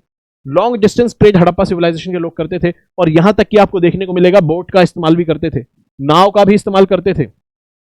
और धोलावीरा में आपको डॉकयार्ड देखने को मिलता है। ठीक है, लोथल में आपको डॉकयार्ड देखने को मिलता है। लोथल के अंदर आपको डॉकयार्ड, जहाज को खड़ा करने की, डॉक करने की जगह मिलती है। तो इसलिए अगर आप यहां पर देखेंगे, कहता है कि इकोनॉमी की अगर बात करें, लॉन्ग डिस्टेंस ट्रेड करते थे अपने साथ की उस जमाने की सोसाइटीज को। और यह बात हमें कैसे पता चलती है, क्योंकि जो मेसोपोटामिया की सभ्यता है वहां पर हमें ऐसी सील्स बरामद हुई हैं, ऐसे निशान बरामद हुए हैं जो कि बताते हैं उनका हड़प्पा सभ्यता से व्यापार होता था। और इजिप्ट की और मेसोपोटामिया की जो सभ्यताएं हैं उनकी स्क्रिप्ट को डिकोड कर लिया गया है, उनको पढ़ लिया गया है, उन्होंने जो लिखा है उसको डिकोड कर लिया गया है, हड़प्पा को नहीं कर पाए हैं। ठीक है, तो उनको जब डिकोड किया गया तो वहां पर शब्द मिला मेलुहा, और ये शब्द इस्तेमाल करते थे मेसोपोटामिया के लोग हड़प्पा सभ्यता के लोगों के लिए। तो हड़प्पा सभ्यता के लोगों को मेसोपोटामिया के लोग मेलुहा कहते थे। तो इस शब्द को भी याद रखेंगे, पेपर में पूछ सकता है कि मेलुहा का मतलब क्या है, कौन सी सिविलाइजेशन को मेलुहा कहते थे। हड़प्पा सिविलाइजेशन के लोगों को मेलुहा कहा जाता था। तो मेलुहा कौन कहते थे, मेसोपोटामिया के लोग, कि भाई हम मेलुहा लोगों से व्यापार करते हैं। और मेलुहा लोगों से व्यापार करते हुए मेसोपोटामिया और मेलुहा के बीच में दो आपको ट्रेडिंग पोस्ट मिलेंगे, दो इंटरमीडिएट ट्रेडिंग स्टेशन मिलेंगे। कौन कौन से, एक मिलेगा दिलमुन, दूसरा मिलेगा मकान।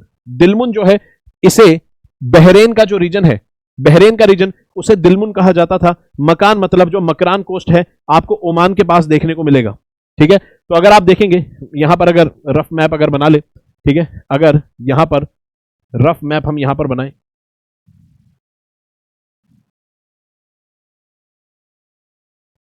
ठीक है,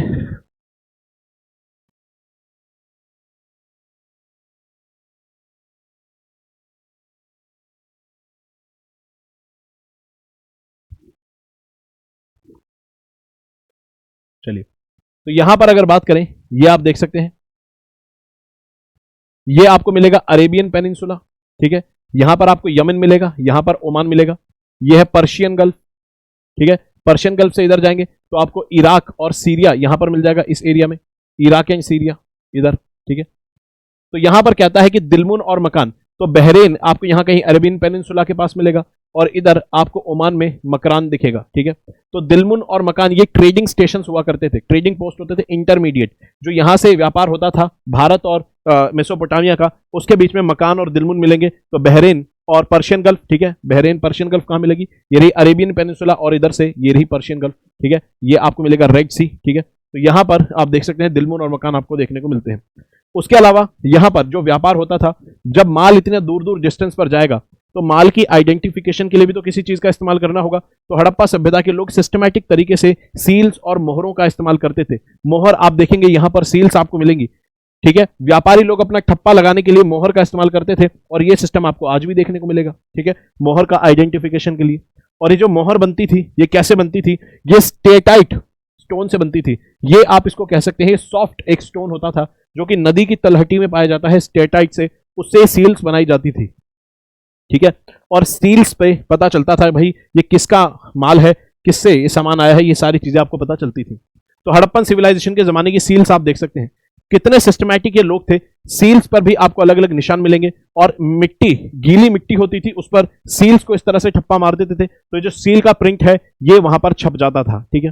चलिए, ये आप देख सकते हैं, ये सील्स है, इसको बोलते हैं यूनिकॉर्न सील, और यह है पशुपति महादेव की सील। इसके बारे में डिटेल में हम पढ़ेंगे। यूनिकॉर्न सील है उधर, इधर पशुपति महादेव सील, दोनों हड़प्पा सिविलाइजेशन की इंपॉर्टेंट सील्स हैं। हड़प्पा सिविलाइजेशन की अगर सील्स देखेंगे तो ये इंटरनल और एक्सटर्नल दोनों ट्रेड के लिए इस्तेमाल होती थी, माल को आइडेंटिफाई करने के लिए, और इसमें मेटेलिक मनी का इस समय यूज नहीं होता था। हड़प्पा सिविलाइजेशन की इकोनॉमी जो थी, जब व्यापार होता था तो मेटेलिक मनी नहीं होता था, बार्टर सिस्टम होता था, माल देते थे माल लेते थे, ठीक है। उसके अलावा लॉन्ग डिस्टेंस ट्रेड होता था। बीड मेकिंग फैक्ट्रीज भी आपको मिलेगी, कहां पर, लोथल एंड चन्हूदारों में। तो हड़प्पा सिविलाइजेशन के लोग मोती और बीड्स वगैरह बनाते थे और इनका भी एक्सपोर्ट इंपोर्ट करते थे। आपको कहां मिलेंगे, लोथल और चन्हूदारों में बीड मेकिंग फैक्ट्री। अगर यहां पर बात करें सील्स की, तो आप देख सकते हैं सील्स आपको स्क्वायर में भी मिलेंगी, आपको कोनिकल शेप में सील्स मिलती हैं, उसके अलावा आपको रेक्टेंगुलर शेप में सील मिलती है, ट्रायंगुलर मिलती है, सेमी सर्कुलर सील मिलती है। हड़प्पा सिविलाइजेशन की सील्स जो थी कई शेप में आती थी। पेपर में आपसे बोल देगा consider the following statements regarding the seals of Indus valley civilisation. Statement 1 कह देगा the seals were made from the steatite stone. Second statement कहेगा द सील्स वर रेक्टेंगुलर या फिर एंड सर्कुलर इन नेचर, ठीक है। तो वहां पर आपको बोल देगा कोनिकल इन नेचर। आप कहेंगे यार कोनिकल सील कैसे हो सकती है, तो कोनिकल सील भी हो सकती है। रेक्टेंगुलर तो आप समझ जाएंगे, उसके अलावा स्क्वायर भी आप समझ जाएंगे, लेकिन कोनिकल कैसे हो सकती है, तो कोनिकल भी आपके सामने है। तो हर शेप में आपको सील यहां पर देखने को मिलती है, ठीक है। और इसके अलावा एक्यूरेसी और स्टैंडर्डाइजेशन वेट्स का आप देखने को मिलता है। भाई जब व्यापार करते होंगे तो माल भी तोलते होंगे, तो यानी कि वेट मेजर्स, तराजू वगैरह सब मिलेंगे। तो आप देख सकते हैं ये इस तरह से स्टैंडर्ड मेजर्स का इस्तेमाल करते थे। बाट जैसे 5 किलो का 10 किलो का, तो ये लोग इस्तेमाल कर सकते थे। 8 के मेजरमेंट में, 8 के मल्टीपल्स में इस्तेमाल कर सकते थे, वेट एंड मेजर का इस्तेमाल करते थे, ठीक है। और उसके अलावा आपको स्केल दिखेगा, यानी कि फुट्टा आपको दिखेगा, मोहनजोदाड़ो से रिकवर हुआ है। आइवरी का यानी कि हाथी के दांत का आपको स्केल देखने को मिलेगा, लोथल से बरामद हुआ है। कंघे भी आपको मिलते हैं आइवरी के बने हुए, हाथी के दांत के, ठीक है। और इकोनॉमी की जहां तक बात है, एक्सपोर्ट इंपोर्ट भी यहां पर काउंट होगा। तो क्या करते थे, गोल्ड मंगाते थे यहां पर अफगानिस्तान से, ईरान से, और कोलार गोल्ड फील्ड से, साउथ कर्नाटका से। तो आप देख सकते हैं कर्नाटका से व्यापार कब से कब तक होता था इंडस वैली सिविलाइजेशन के लोगों का। स्टेटाइट मंगवाते थे ईरान से, जिससे सील्स बनाते थे। टिन मंगवाते थे अफगानिस्तान और ईरान से, जिससे कॉपर में मिक्स करके ब्रोंज बनाते थे। लेपिस लजूली, ये एक इंपॉर्टेंट आपको प्रेशियस स्टोन मिलेगा, जिसके लोग गहने ऑर्नामेंट्स पहनते थे, ये अफगानिस्तान से बनाते थे, लेपिस लजूली, ठीक है। कॉपर खेतड़ी माइंस राजस्थान से और बलूचिस्तान से इंपोर्ट किया करते थे। ये आप देख सकते हैं स्टेटाइट, इस तरह का पत्थर दिखता है जिससे सील्स बनाई जाती हैं। इस तरह से अगाथ आपको देखने को मिलेगा, कार्नेलियन जो देखने को मिलेगा, ये इससे गहने बनाए जाते थे। और लेपिस लजूली, इन सभी प्रेशियस स्टोन का और इस प्रकार के मटेरियल का इस्तेमाल करते थे इंडस वैली सिविलाइजेशन के लोग। अब यहां पर हमने इकोनॉमी पढ़ ली, सोसाइटी पढ़ ली एंड टाउन प्लानिंग पढ़ ली है। अब यहां पर हमें पढ़ना है religion, agriculture decline of Harappa civilisation and important Harappan sites को देखेंगे। जल्दी जल्दी यहां पर देखते हैं चीजों को। अगर बात करें, हमने इसे सिविलाइजेशन कहा है, तो हमने इनकी टाउन प्लानिंग देख ली, इनकी इकोनॉमी देख ली। अब हमें पता होना चाहिए ये जो सिविलाइजेशन है, क्या इन सिविलाइजेशन के कोई ऐसे सबूत है कि किसी खास पर्टिकुलर रिलीजन को मानते थे, पूजा पद्धति इनकी कैसी थी, इनकी विश्वास आस्था ये सब कैसी थी। तो अगर यहां पर देखें, ये सोसाइटी एक सेक्युलर सोसाइटी मानी जाती है, क्योंकि यहां पर कोई मंदिर मस्जिद ऐसा कोई वर्शिपिंग प्लेस नहीं मिला जिसको हम कह दें कि ये बुद्धिस्ट थे, ये हिंदूज थे, ये सनातनी थे, ये मुस्लिम्स थे। हम कुछ भी यहां पर नहीं कह सकते, ठीक है। ऐसा कोई वर्शिप प्लेस हमें देखने को नहीं मिलता है, तो हम इसको ओवरऑल सेक्युलर सोसाइटी मान लेते हैं। हालांकि मंदिर तो हमें वर्शिप प्लेस वैदिक जमाने में भी नहीं मिलते हैं, ठीक है भाई, मंदिर और वर्शिप प्लेस तो हमें वैदिक जमाने में भी नहीं मिलते हैं, लेकिन वो लोग एक पर्टिकुलर खास प्रकार के रिलीजन या फिर फिलॉसफी को फॉलो करते थे। उसके अलावा यहां पर देखें अगर ग्रेट बात, तो यहां पर हमें पता चलता है कि खास प्रकार के कोई अनुष्ठान, कोई धार्मिक, कोई या फिर हो सकता है कोई रिलीजियस एक्टिविटी के लिए किसी मान्यता के तौर पर ये लोग नहाते धोते होंगे उसके अंदर, ठीक है। उसके अलावा हमें यहां पर कुछ मूर्तियां मिलती हैं जो कि ऐसे सबूत देती हैं कि हो सकता है कि किसी खास प्रकार के देवी देवताओं को या फिर किसी नेचुरल फोर्सेस को ये लोग मूर्ति के रूप में देखते हो और मानते हो। कुछ ना कुछ विश्वास हो सकता है, रिलीजियस या स्पिरिचुअल विश्वास इनका हो। हालांकि एक पर्टिकुलर कोई रिलीजन फॉलो करते हो ऐसे हमें यहां पर सबूत नहीं मिले हैं, ठीक है। लेकिन कुछ सबूत ऐसे मिले हैं कि ऐसा हो सकता है कि कुछ ना कुछ इनका रिलीजियस विश्वास रहा हो। तो यह बात पुख्ता तौर पर नहीं कही जाती है, इसलिए सेक्युलर सोसाइटी मानी जाती है। जैसे कि कुछ आपको सबूत मिलते हैं जहां पर कुछ ऐसा लगता है कुछ विश्वास है, यहां पर कुछ ना कुछ रिस्पेक्टेड सोसाइटी में रिस्पेक्टफुल तरीके से देखने वाले आपको कुछ फिगर्स देखने को मिलेंगे, जैसे मदर गॉडेस की आप मूर्ति देख सकते हैं। उसके अलावा पशुपति महादेव सील आपको मिलती है। मतलब ये एक सील है, ठीक है, जिसके अंदर एक बीच में कोई व्यक्ति है जो कि योगिक मुद्रा में बैठे हैं और आसपास जानवर देखने को मिलेंगे। राइनोसेरोस मिलेगा, भैंसा यानी कि बाइसोन मिलेगा, टाइगर मिलेगा, हाथी मिलेगा और नीचे हिरन मिलेगा, एंटलर।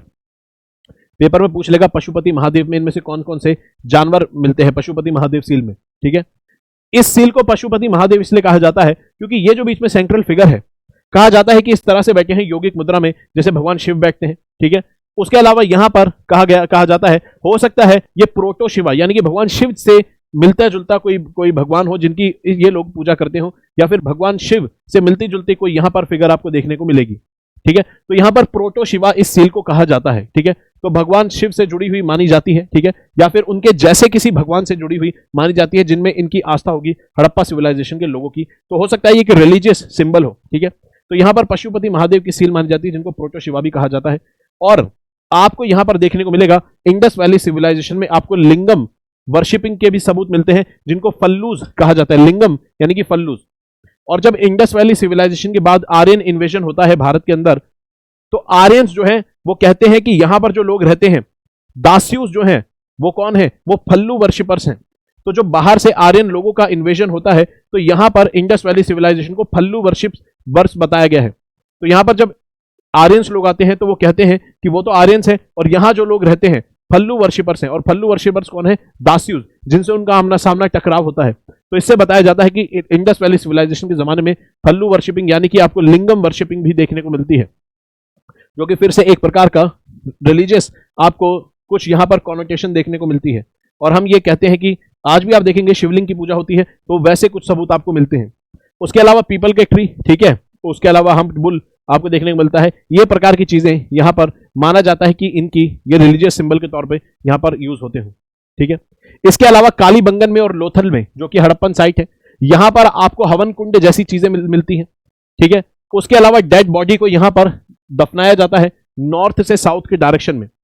उसके अलावा दफनाते वक्त कुछ आपको प्रैक्टिसेस मिलेंगी, जैसे कि कंप्लीट बॉडी को दफनाया जाता है या फिर फ्रैक्शनल बरियल भी किया जाता है। जैसे बोन्स को बाद में दफनाया जाता है, आफ्टर डेड बॉडी को एक्सपोज कर दिया जाता है। जैसे मान लीजिए डेड बॉडी को यहां पर पक्षियों को खिलाने के बाद जो बचता है हड्डियां उसको दफनाया गया है। जैसे कि आप देखेंगे ये प्रैक्टिस आपको कहां पर देखने को मिलती है, ये प्रैक्टिस आपको पारसी लोगों में देखने को मिलती है, ठीक है। इस तरह की प्रैक्टिस आपको देखने को मिलती है पारसी लोगों के अंदर, ठीक है। उसके अलावा क्रीमेशन आपको देखने को मिलता है।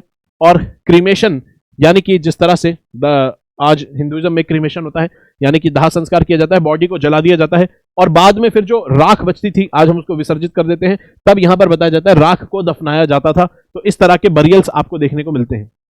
एग्रीकल्चर की बात करें, ऑलरेडी देख चुके हैं, कॉटन प्रोड्यूस करते थे, हर तरह की चीज प्रोड्यूस करते थे, चावल दाल वगैरह हर चीज, ठीक है, ग्रेनरीज मिलेंगी, ठीक है, वीट बार्ले सब प्रोड्यूस करते थे, क्योंकि ये सब तो चीजें ऑलरेडी नियोलिथिक जमाने में ही पैदा होनी शुरू हो गई थी। उसके अलावा जानवरों को भी डोमेस्टिकेट करते थे, पूरे प्रकार से जानवरों का पालन पोषण करते थे। उसके अलावा लकड़ी का हल इस्तेमाल करते थे, भाई जाहिर सी बात है कॉपर का हल तो बन नहीं सकता, ब्रोंज का हल भी नहीं बन सकता, तो लकड़ी का ही हल इस्तेमाल करेंगे। सोने का चांदी का तो बनाएंगे नहीं, और कोई मेटल जानते नहीं थे, आयरन की खोज हुई नहीं थी, तो लकड़ी का ही हल इस्तेमाल करते थे। और कालीबंगन में हमें सबूत मिले हैं कि जैसे लकड़ी के हल से, जैसे हल से किसी खेत को जोता हो, ऐसे सबूत यहां पर मिले हैं। उसके अलावा यहां पर टेराकोटा की मूर्ति में, टेराकोटा के खिलौने के रूप में हल मिला है, कहां पर, बनावली के अंदर, ठीक है। चलिए, उसके अलावा एक चीज याद रखेंगे, हड़प्पा सिविलाइजेशन के लोग घोड़े से परिचित नहीं थे। लार्जली हम ये कहते हैं, बड़े मोटे मोटे तौर पर हड़प्पा सिविलाइजेशन के लोग घोड़े को नहीं जानते थे। लेकिन पेपर में कभी पूछेगा क्या हड़प्पा सिविलाइजेशन में कहीं पे घोड़े के सबूत मिलते हैं, तो जी हां बिल्कुल मिलते हैं। कहां पर मिलते हैं? कहता है गुजरात के सुरकोतड़ा में घोड़े की हड्डियां मिलती है, सबूत मिलते हैं। तो इसका मतलब यह नहीं है इंडस वैली सिविलाइजेशन के लोग घोड़े से परिचित थे। पेपर में कभी क्वेश्चन पूछेगा क्या इंडस वैली सिविलाइजेशन के लोग घोड़े से परिचित थे, तो जवाब होगा नहीं। पेपर में अगर पूछेगा हड़प्पा सिविलाइजेशन में घोड़े के सबूत नहीं मिलते हैं, तो इसका जवाब भी होगा नहीं, मिलते हैं, ठीक है, गुजरात में। तो क्या घोड़े के सबूत मिलते हैं हड़प्पा सिविलाइजेशन में? बिल्कुल मिलते हैं। क्या हड़प्पा सिविलाइजेशन के लोग घोड़े से परिचित थे? नहीं। एक जगह पर सबूत आपको मिलते हैं घोड़े के, लेकिन इसका मतलब ये नहीं कि पूरी सभ्यता जो थी वो घोड़े से परिचित थी। तो लार्जली घोड़े से परिचित सभ्यता नहीं थी, एक जगह कहीं पर आपको सबूत मिलते, हो सकता है इंपोर्ट कर लिया हो घोड़ा, ठीक है, या जैसे भी आ गया हो, या बाद के फेज में कहीं पे कोई आर्यंस जो थे वो जब आए तो वो भी एक बार नहीं आए, धीरे धीरे आए, क्या पता कोई आर्यन एक साथ अपने 2-4 घोड़े ले आए हो अपने साथ, ठीक है, इंपोर्ट वगैरह कर लिए हो, ठीक है। उसके अलावा रोपड़ में आपको ग्रेव्स के अंदर, कब्र के अंदर कुत्ते भी आपको देखने को मिलते हैं, जो कि आपको बुर्जा होम के अंदर देखने को मिलते हैं नियोलिथिक साइट में। अब यहां पर आपको रोपड़ में भी देखने को मिलते हैं, तो इस फैक्ट को याद रखेंगे, बहुत इंपॉर्टेंट फैक्ट है। तो याद रखेंगे इंडस वैली सिविलाइजेशन से जुड़ी हुई कुछ बातें, जैसे ये लोग घोड़े से परिचित नहीं थे, लेकिन घोड़े के आपको सबूत मिलते हैं, बिल्कुल मिलते हैं। गाय से परिचित थे, बिल्कुल परिचित थे, लेकिन क्या सील पर आपको गाय मिलती है? नहीं मिलती है, ठीक है, सील पर आपको गाय नहीं मिलती है। और पशुपति महादेव और बाकी सील्स पर भी आपको टाइगर मिलेगा, लॉयन नहीं मिलेगा, शेर नहीं मिलेगा, टाइगर मिलेगा। तो आप कह सकते हैं हो सकता है ये जानवर जो हो बाकी ये इनके लिए रेस्पेक्टेड या पूजनीय हो, तभी जाके आपको सील्स पर मिलते हैं, ठीक है। तो गाय परिचित थे, लेकिन गाय आपको सील पर नहीं मिलेगी इंडस वैली सिविलाइजेशन के जमाने में। टाइगर मिलेगा, लॉयन नहीं मिलेगा, ठीक है। चलिए, अब हड़प्पा सिविलाइजेशन जो है ये डिक्लाइन आखिर कैसे हुई? बताया जाता है हड़प्पा सिविलाइजेशन के कई कारण हैं, लेकिन कोई भी कारण यहां पर पूरी तरह से ट्रस्टेड नहीं है। थियरीज हैं, लेकिन उनमें से एक सबसे लॉजिकल जो माना जाता है वो माना जाता है आर्यन इन्वेजन थ्योरी। यह कहा जाता है कि यूरेशिया से चलकर कई वेव्स में लोग आए, कई सालों तक लोग आए जिनको आर्यंस कहा गया, ठीक है। ये यूरोप से चलते हुए ईरान में आए, फिर ईरान से भारत की तरफ बढ़ते हैं, और फिर ये लोग घोड़े पे आए थे, हथियार चलाना जानते थे, संस्कृत बोलते थे, इनका वेद लिखे थे इन लोगों ने, और इन लोगों को ज्ञान था युद्ध का, सब कुछ, इन का वॉरियर लोग थे। और जब ये लोग आए हड़प्पा सभ्यता में, यहां पर एंटर किया, हड़प्पा सभ्यता के लोग जो है ये वॉरियर क्लास के लोग नहीं थे, व्यापारी लोग थे, एग्रीकल्चरल लोग थे और पीसफुल लोग थे, क्योंकि हड़प्पा सभ्यता में कहीं पे भी औजार ऐसे नहीं मिले जो हथियार वगैरह के रूप में इस्तेमाल होते हो, युद्ध वगैरह होते हो, ठीक है। तो यहां पर इनका आमना सामना जब हुआ वैदिक लोगों से या फिर आर्यंस लोगों से, जो कि एक वॉरियर कम्युनिटी थी, ट्राइबल लोग थे, घोड़े पर फास्ट मूवमेंट करते थे, तो यहां पर बताया जाता है वैदिक लोगों ने, आर्यन लोगों ने हड़प्पा सिविलाइजेशन को ओवर पावर कर लिया। एक थ्योरी यह मानी जाती है जो कि जिसके आधार पर आगे की हमारी हिस्ट्री बढ़ती है, और एनसीईआरटी में इसी थ्योरी को लॉजिकली मानकर हमारा इतिहास आगे इसी पर बढ़ता है, ठीक है। इसके अलावा कई और कारण माने जाते हैं, जैसे क्लाइमेट चेंज होना, नदी ने अपना रास्ता बदल लिया, भूकंप आ गया तो उससे बहाव जो है नदियों का वो डिस्टर्ब हो गया, बाढ़ आ गई, ये सारे कारण, और उसके अलावा कई नदियां सूख गई। तो हम ये कह सकते हैं जरूरी नहीं है एक ही कारण की वजह से कुछ हुआ हो सकता है बहुत सारे मल्टीपल कारण एक साथ एग्जिस्ट कर रहे हो, कि नदी ने अपना रास्ता भी बदल लिया, क्लाइमेट चेंज भी हुआ हो, और साथ में आर्यन इन्वेजन भी होता रहा हो। तो सभी कारणों का मिला जुला इफेक्ट से आखिरकार ये होता है हड़प्पा सभ्यता डिक्लाइन होने लगती है। और 1500 बीसी के बाद सभ्यता ऑलमोस्ट पूरी तरह से गायब हो जाती है और 1500 बीसी के बाद जहां पर कभी हड़प्पा सभ्यता थी, जिस रीजन में, इंडस रीजन में, वहां पर एक नई सभ्यता आपको देखने को मिलेगी और वैदिक कल्चर वहां पर डेवलप होता है। आर्यंस लोग फिर उसी जगह पर रहते हैं जहां पर कभी हड़प्पा सभ्यता रहा करती थी और फिर वहां से फिर आगे नया वैदिक कल्चर शुरू होता है। तो 1500 तक आते आते हड़प्पा सभ्यता डिक्लाइन हो जाती है, ठीक है। और कहा जाता है शुरुआत इसकी 1900 बीसी से ही हो गई थी, यानी कि 400 साल पहले ही शुरुआत हो गई थी। आर्यंस लोग का इन्वेजन भी इतने में ही शुरू हो गया था, 1800 या 1700 बीसी से, ठीक है। और धीरे धीरे आर्यन लोग भी आने लगे और ये सारी चीजें, सारे फैक्टर्स हो सकता है कई सारे, जैसे कि यहां पर इकोलॉजिकल डिस्टर्बेंस, ठीक है, नदियों ने रास्ता बदल लिया, रेनफॉल कम हो गया, ठीक है, बाढ़ आ गई, इन सभी वजहों से कंबाइन तरीके से हो सकता है हड़प्पा सभ्यता डिक्लाइन हो। लेकिन यहां पर आर्यन इन्वेजन एक इंपॉर्टेंट फैक्टर माना जाता है, क्योंकि तो उसको हम आगे देखेंगे। इसके अलावा हड़प्पा सभ्यता और मेसोपोटामिया की और इजिप्शियन सभ्यता में कुछ इंपॉर्टेंट डिफरेंसेस आपको देखने को मिलेंगे। जैसे हड़प्पन सिविलाइजेशन में आपको ग्रिड पैटर्न मिलेगा, यहां नहीं मिलेगा, अनऑर्गेनाइज टाउन है, जैसे भी बसे हुए। रेक्टेंगुलर हाउसेज मिलेंगे, सीढ़ियां मिलेंगी, यहां पे कहीं ऐसा कुछ नहीं मिलेगा। और उसके अलावा पॉटरी और सील्स कैरेक्टरिस्टिक मिलेंगी, यहां पर ऐसा कुछ नहीं मिलेगा। तो आप साफ साफ देख सकते हैं हड़प्पा सिविलाइजेशन अपने साथ की सिविलाइजेशन से बहुत ज्यादा एडवांस थी उस जमाने में, आप यहां पर देख सकते हैं, ठीक है। यूनिक पिक्टोग्राफिक स्क्रिप्ट मिलती है, जबकि मेसोपोटामिया की जो स्क्रिप्ट थी उसे क्यूनिफॉर्म स्क्रिप्ट कहा जाता था, इजिप्शियन स्क्रिप्ट को हेरोग्राफिक स्क्रिप्ट कहा जाता था। ये दोनों ही स्क्रिप्ट डिकोड कर ली गई है, script has been deciphered, Harappa की नहीं डिसाइफर की जा चुकी है, ठीक है।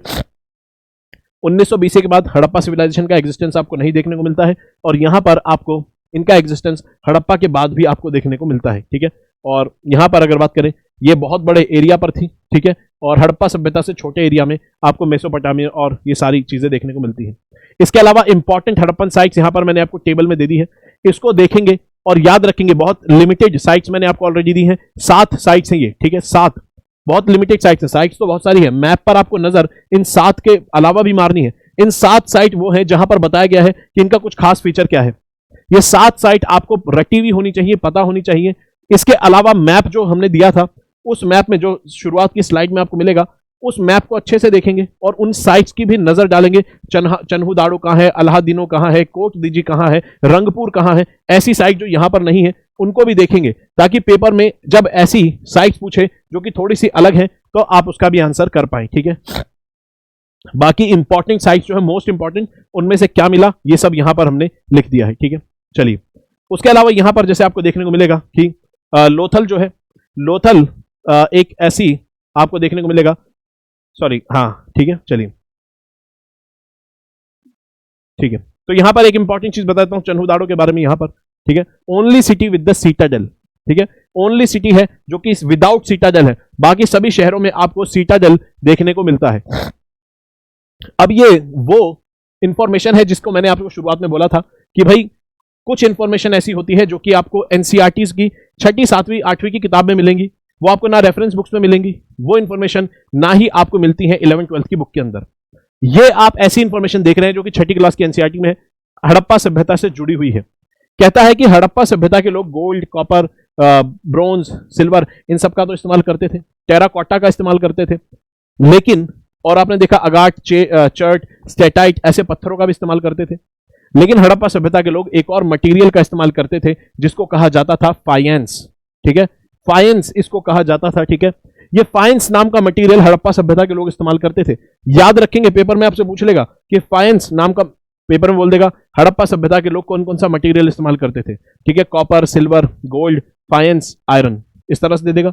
तो कई बच्चे आयरन तो कह देंगे ठीक है नहीं करते थे, फाइनेंस में कंफ्यूज हो जाएंगे अगर पढ़ा नहीं तो फाइनेंस एक ऐसा मटेरियल है जो कि हड़प्पा के सभ्यता इस्तेमाल करते थे। कैसे ये बनता था? दरअसल ये क्या करते थे, जो रेत होती थी, सैंड, रेत को लेते थे और उसमें गोंद को मिला देते थे, रेत और गोंद को मिला देते थे, वो एक हार्ड, कुछ यहां पर एक मिक्सचर बन जाता था, हार्ड मिक्सचर बन जाता था। उसके बाद क्या करते थे, इस मिक्सचर को, हार्ड मिक्सचर को घिस घिस के चमका देते थे और शाइनी सरफेस इसका बना देते थे, घिस घिस कर चमका देते थे और एक चमकदार सा सरफेस इसका बना देते थे, प्लेन और चमकदार, गोंद और रेत को मिलाने के बाद। और फिर उससे कई प्रकार की चीजें बनाते थे, जैसे कि मोती बना लेते थे, ऑर्नामेंट्स में इस्तेमाल करने के लिए, चूड़ियां, बैंगल्स, ये सारी चीजें बना लेते थे, ठीक है, छोटे बर्तन बना लेते थे, इस तरह से इस्तेमाल करते थे। तो यहां पर ये एक मटेरियल आपको पता चलेगा जो कि हड़प्पा सभ्यता के लोग इस्तेमाल करते थे, फाइनेंस मटेरियल का इस्तेमाल यहां पर करते थे, ठीक है। चलिए, जाने से पहले यहां पर बताएंगे, कहता है स्टोन एज का जो हमने पढ़ा था लास्ट क्लास के अंदर, उसका ही क्वेश्चन बोलता है, कहता है नेवासन इंडस्ट्री जो है is associated with which of the following times, इनमें से कौन से समय से नेवासन इंडस्ट्री आपको एसोसिएटेड देखने को मिलेगी। ठीक है, पैलियोलिथिक से मिलेगी, मीजोलिथिक से, नियोलिथिक से, या फिर चैल्कोलिथिक से, इसका जवाब देंगे। ठीक है, चलिए पॉज करेंगे, इसका जवाब देंगे और मैं इसका जवाब आपको देता हूं। तो इसका जवाब है आंसर ए, पैलियोलिथिक एज में। पैलियोलिथिक एज के 3 हिस्से थे, हमने पढ़ा था, एक अपर पैलियोलिथिक, एक आपको अर्ली पैलियोलिथिक मिलेगा, एक मिडिल और फिर एक लेट पैलियोलिथिक। तो यहां पर मिडिल पैलियोलिथिक का जो पार्ट है उसे नेवासन इंडस्ट्री के द्वारा एस्टैब्लिश किया गया था 1960 में एचडी संकालिया के द्वारा। यानी कि यहां पर कुछ ऐसे औजार मिलते हैं पत्थरों के, जिसके हिसाब से यहां पर कहा जाता है कि यहां पर एक फैक्ट्री हुआ करती थी, नेवासन इंडस्ट्रीज को कहा जाता है। वो फैक्ट्री में पत्थरों के औजार बनते थे और वो पैलियोलिथिक के मिडिल पार्ट से एग्जिस्ट करती हैं, मिडिल पार्ट को दर्शाती हैं। एचडी संकालिया जी ने इसको डिस्कवर किया था 1960 के अंदर, इसको एस्टैब्लिश किया था कि हाँ भाई ये पैलियोलिथिक जमाने का एक हिस्सा है।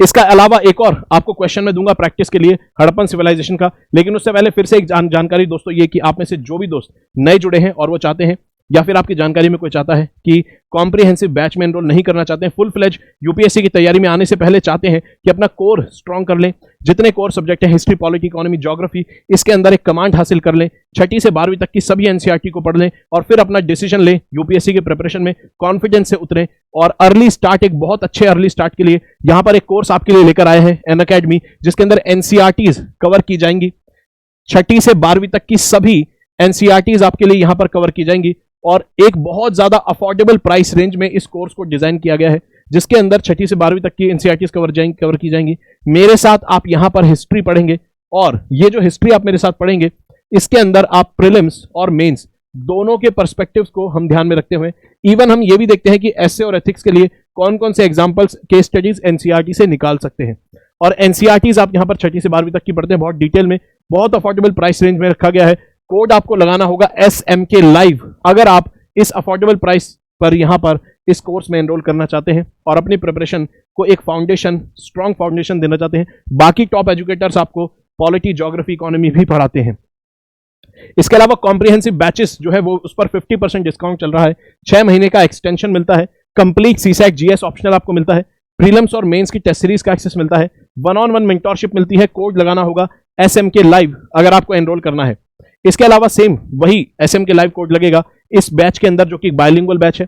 इसके अंदर सभी टॉप एजुकेटर, मुरनाल सर, ठीक है, और बाकी सुदर्शन गुज्जर सर, बाकी सब आपको यहां पर सभी सब्जेक्ट्स पढ़ाएंगे।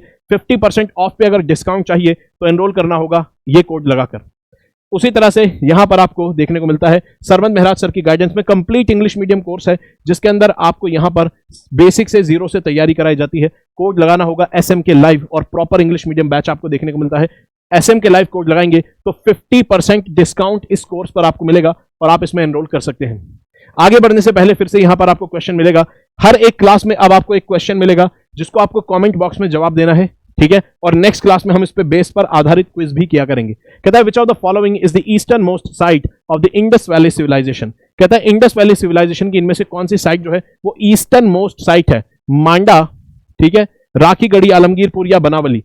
इसका जवाब कमेंट बॉक्स में देंगे और नेक्स्ट क्लास में फिर से यहां पर जुड़ेंगे। दोस्तों अगर वीडियो अच्छी लगी वीडियो को लाइक करेंगे, चैनल को सब्सक्राइब करेंगे। आई होप यहां पर हमने जितनी इंपॉर्टेंट जानकारी थी, और मैं आपको सच बताऊं ये जो क्लास है बहुत ज्यादा कॉम्प्रिहेंसिव क्लास थी और क्रैश कोर्स की नजर से आप इसको मत देखिए, ये एक डिटेल्ड लेक्चर क्लास थी, ठीक है, और क्रैश कोर्स में तो जाहिर सी बात है सीरीज में है ही ये और आपको हेल्प भी करेगी और इसमें बहुत सारी इंफॉर्मेशन आपको मिलेगी और ऐसे ही हम आगे जो क्लासेस हैं उनको लेकर आते रहेंगे। बहुत कॉम्प्रिहेंसिव तरीके से चीज़ों को कवर कर रहे हैं, हालांकि क्रैश कोर्स नाम है लेकिन इंफॉर्मेशन क्रैश नहीं कर रहे हैं, टाइम क्रैश कर रहे हैं, इंफॉर्मेशन पूरी आपको यहाँ पर मिल रही है। तो मिलते हैं दोस्तों अगली क्लास के अंदर, तब तक पढ़ते रहेंगे, अपना ख्याल रखेंगे। जय हिंद दोस्तों।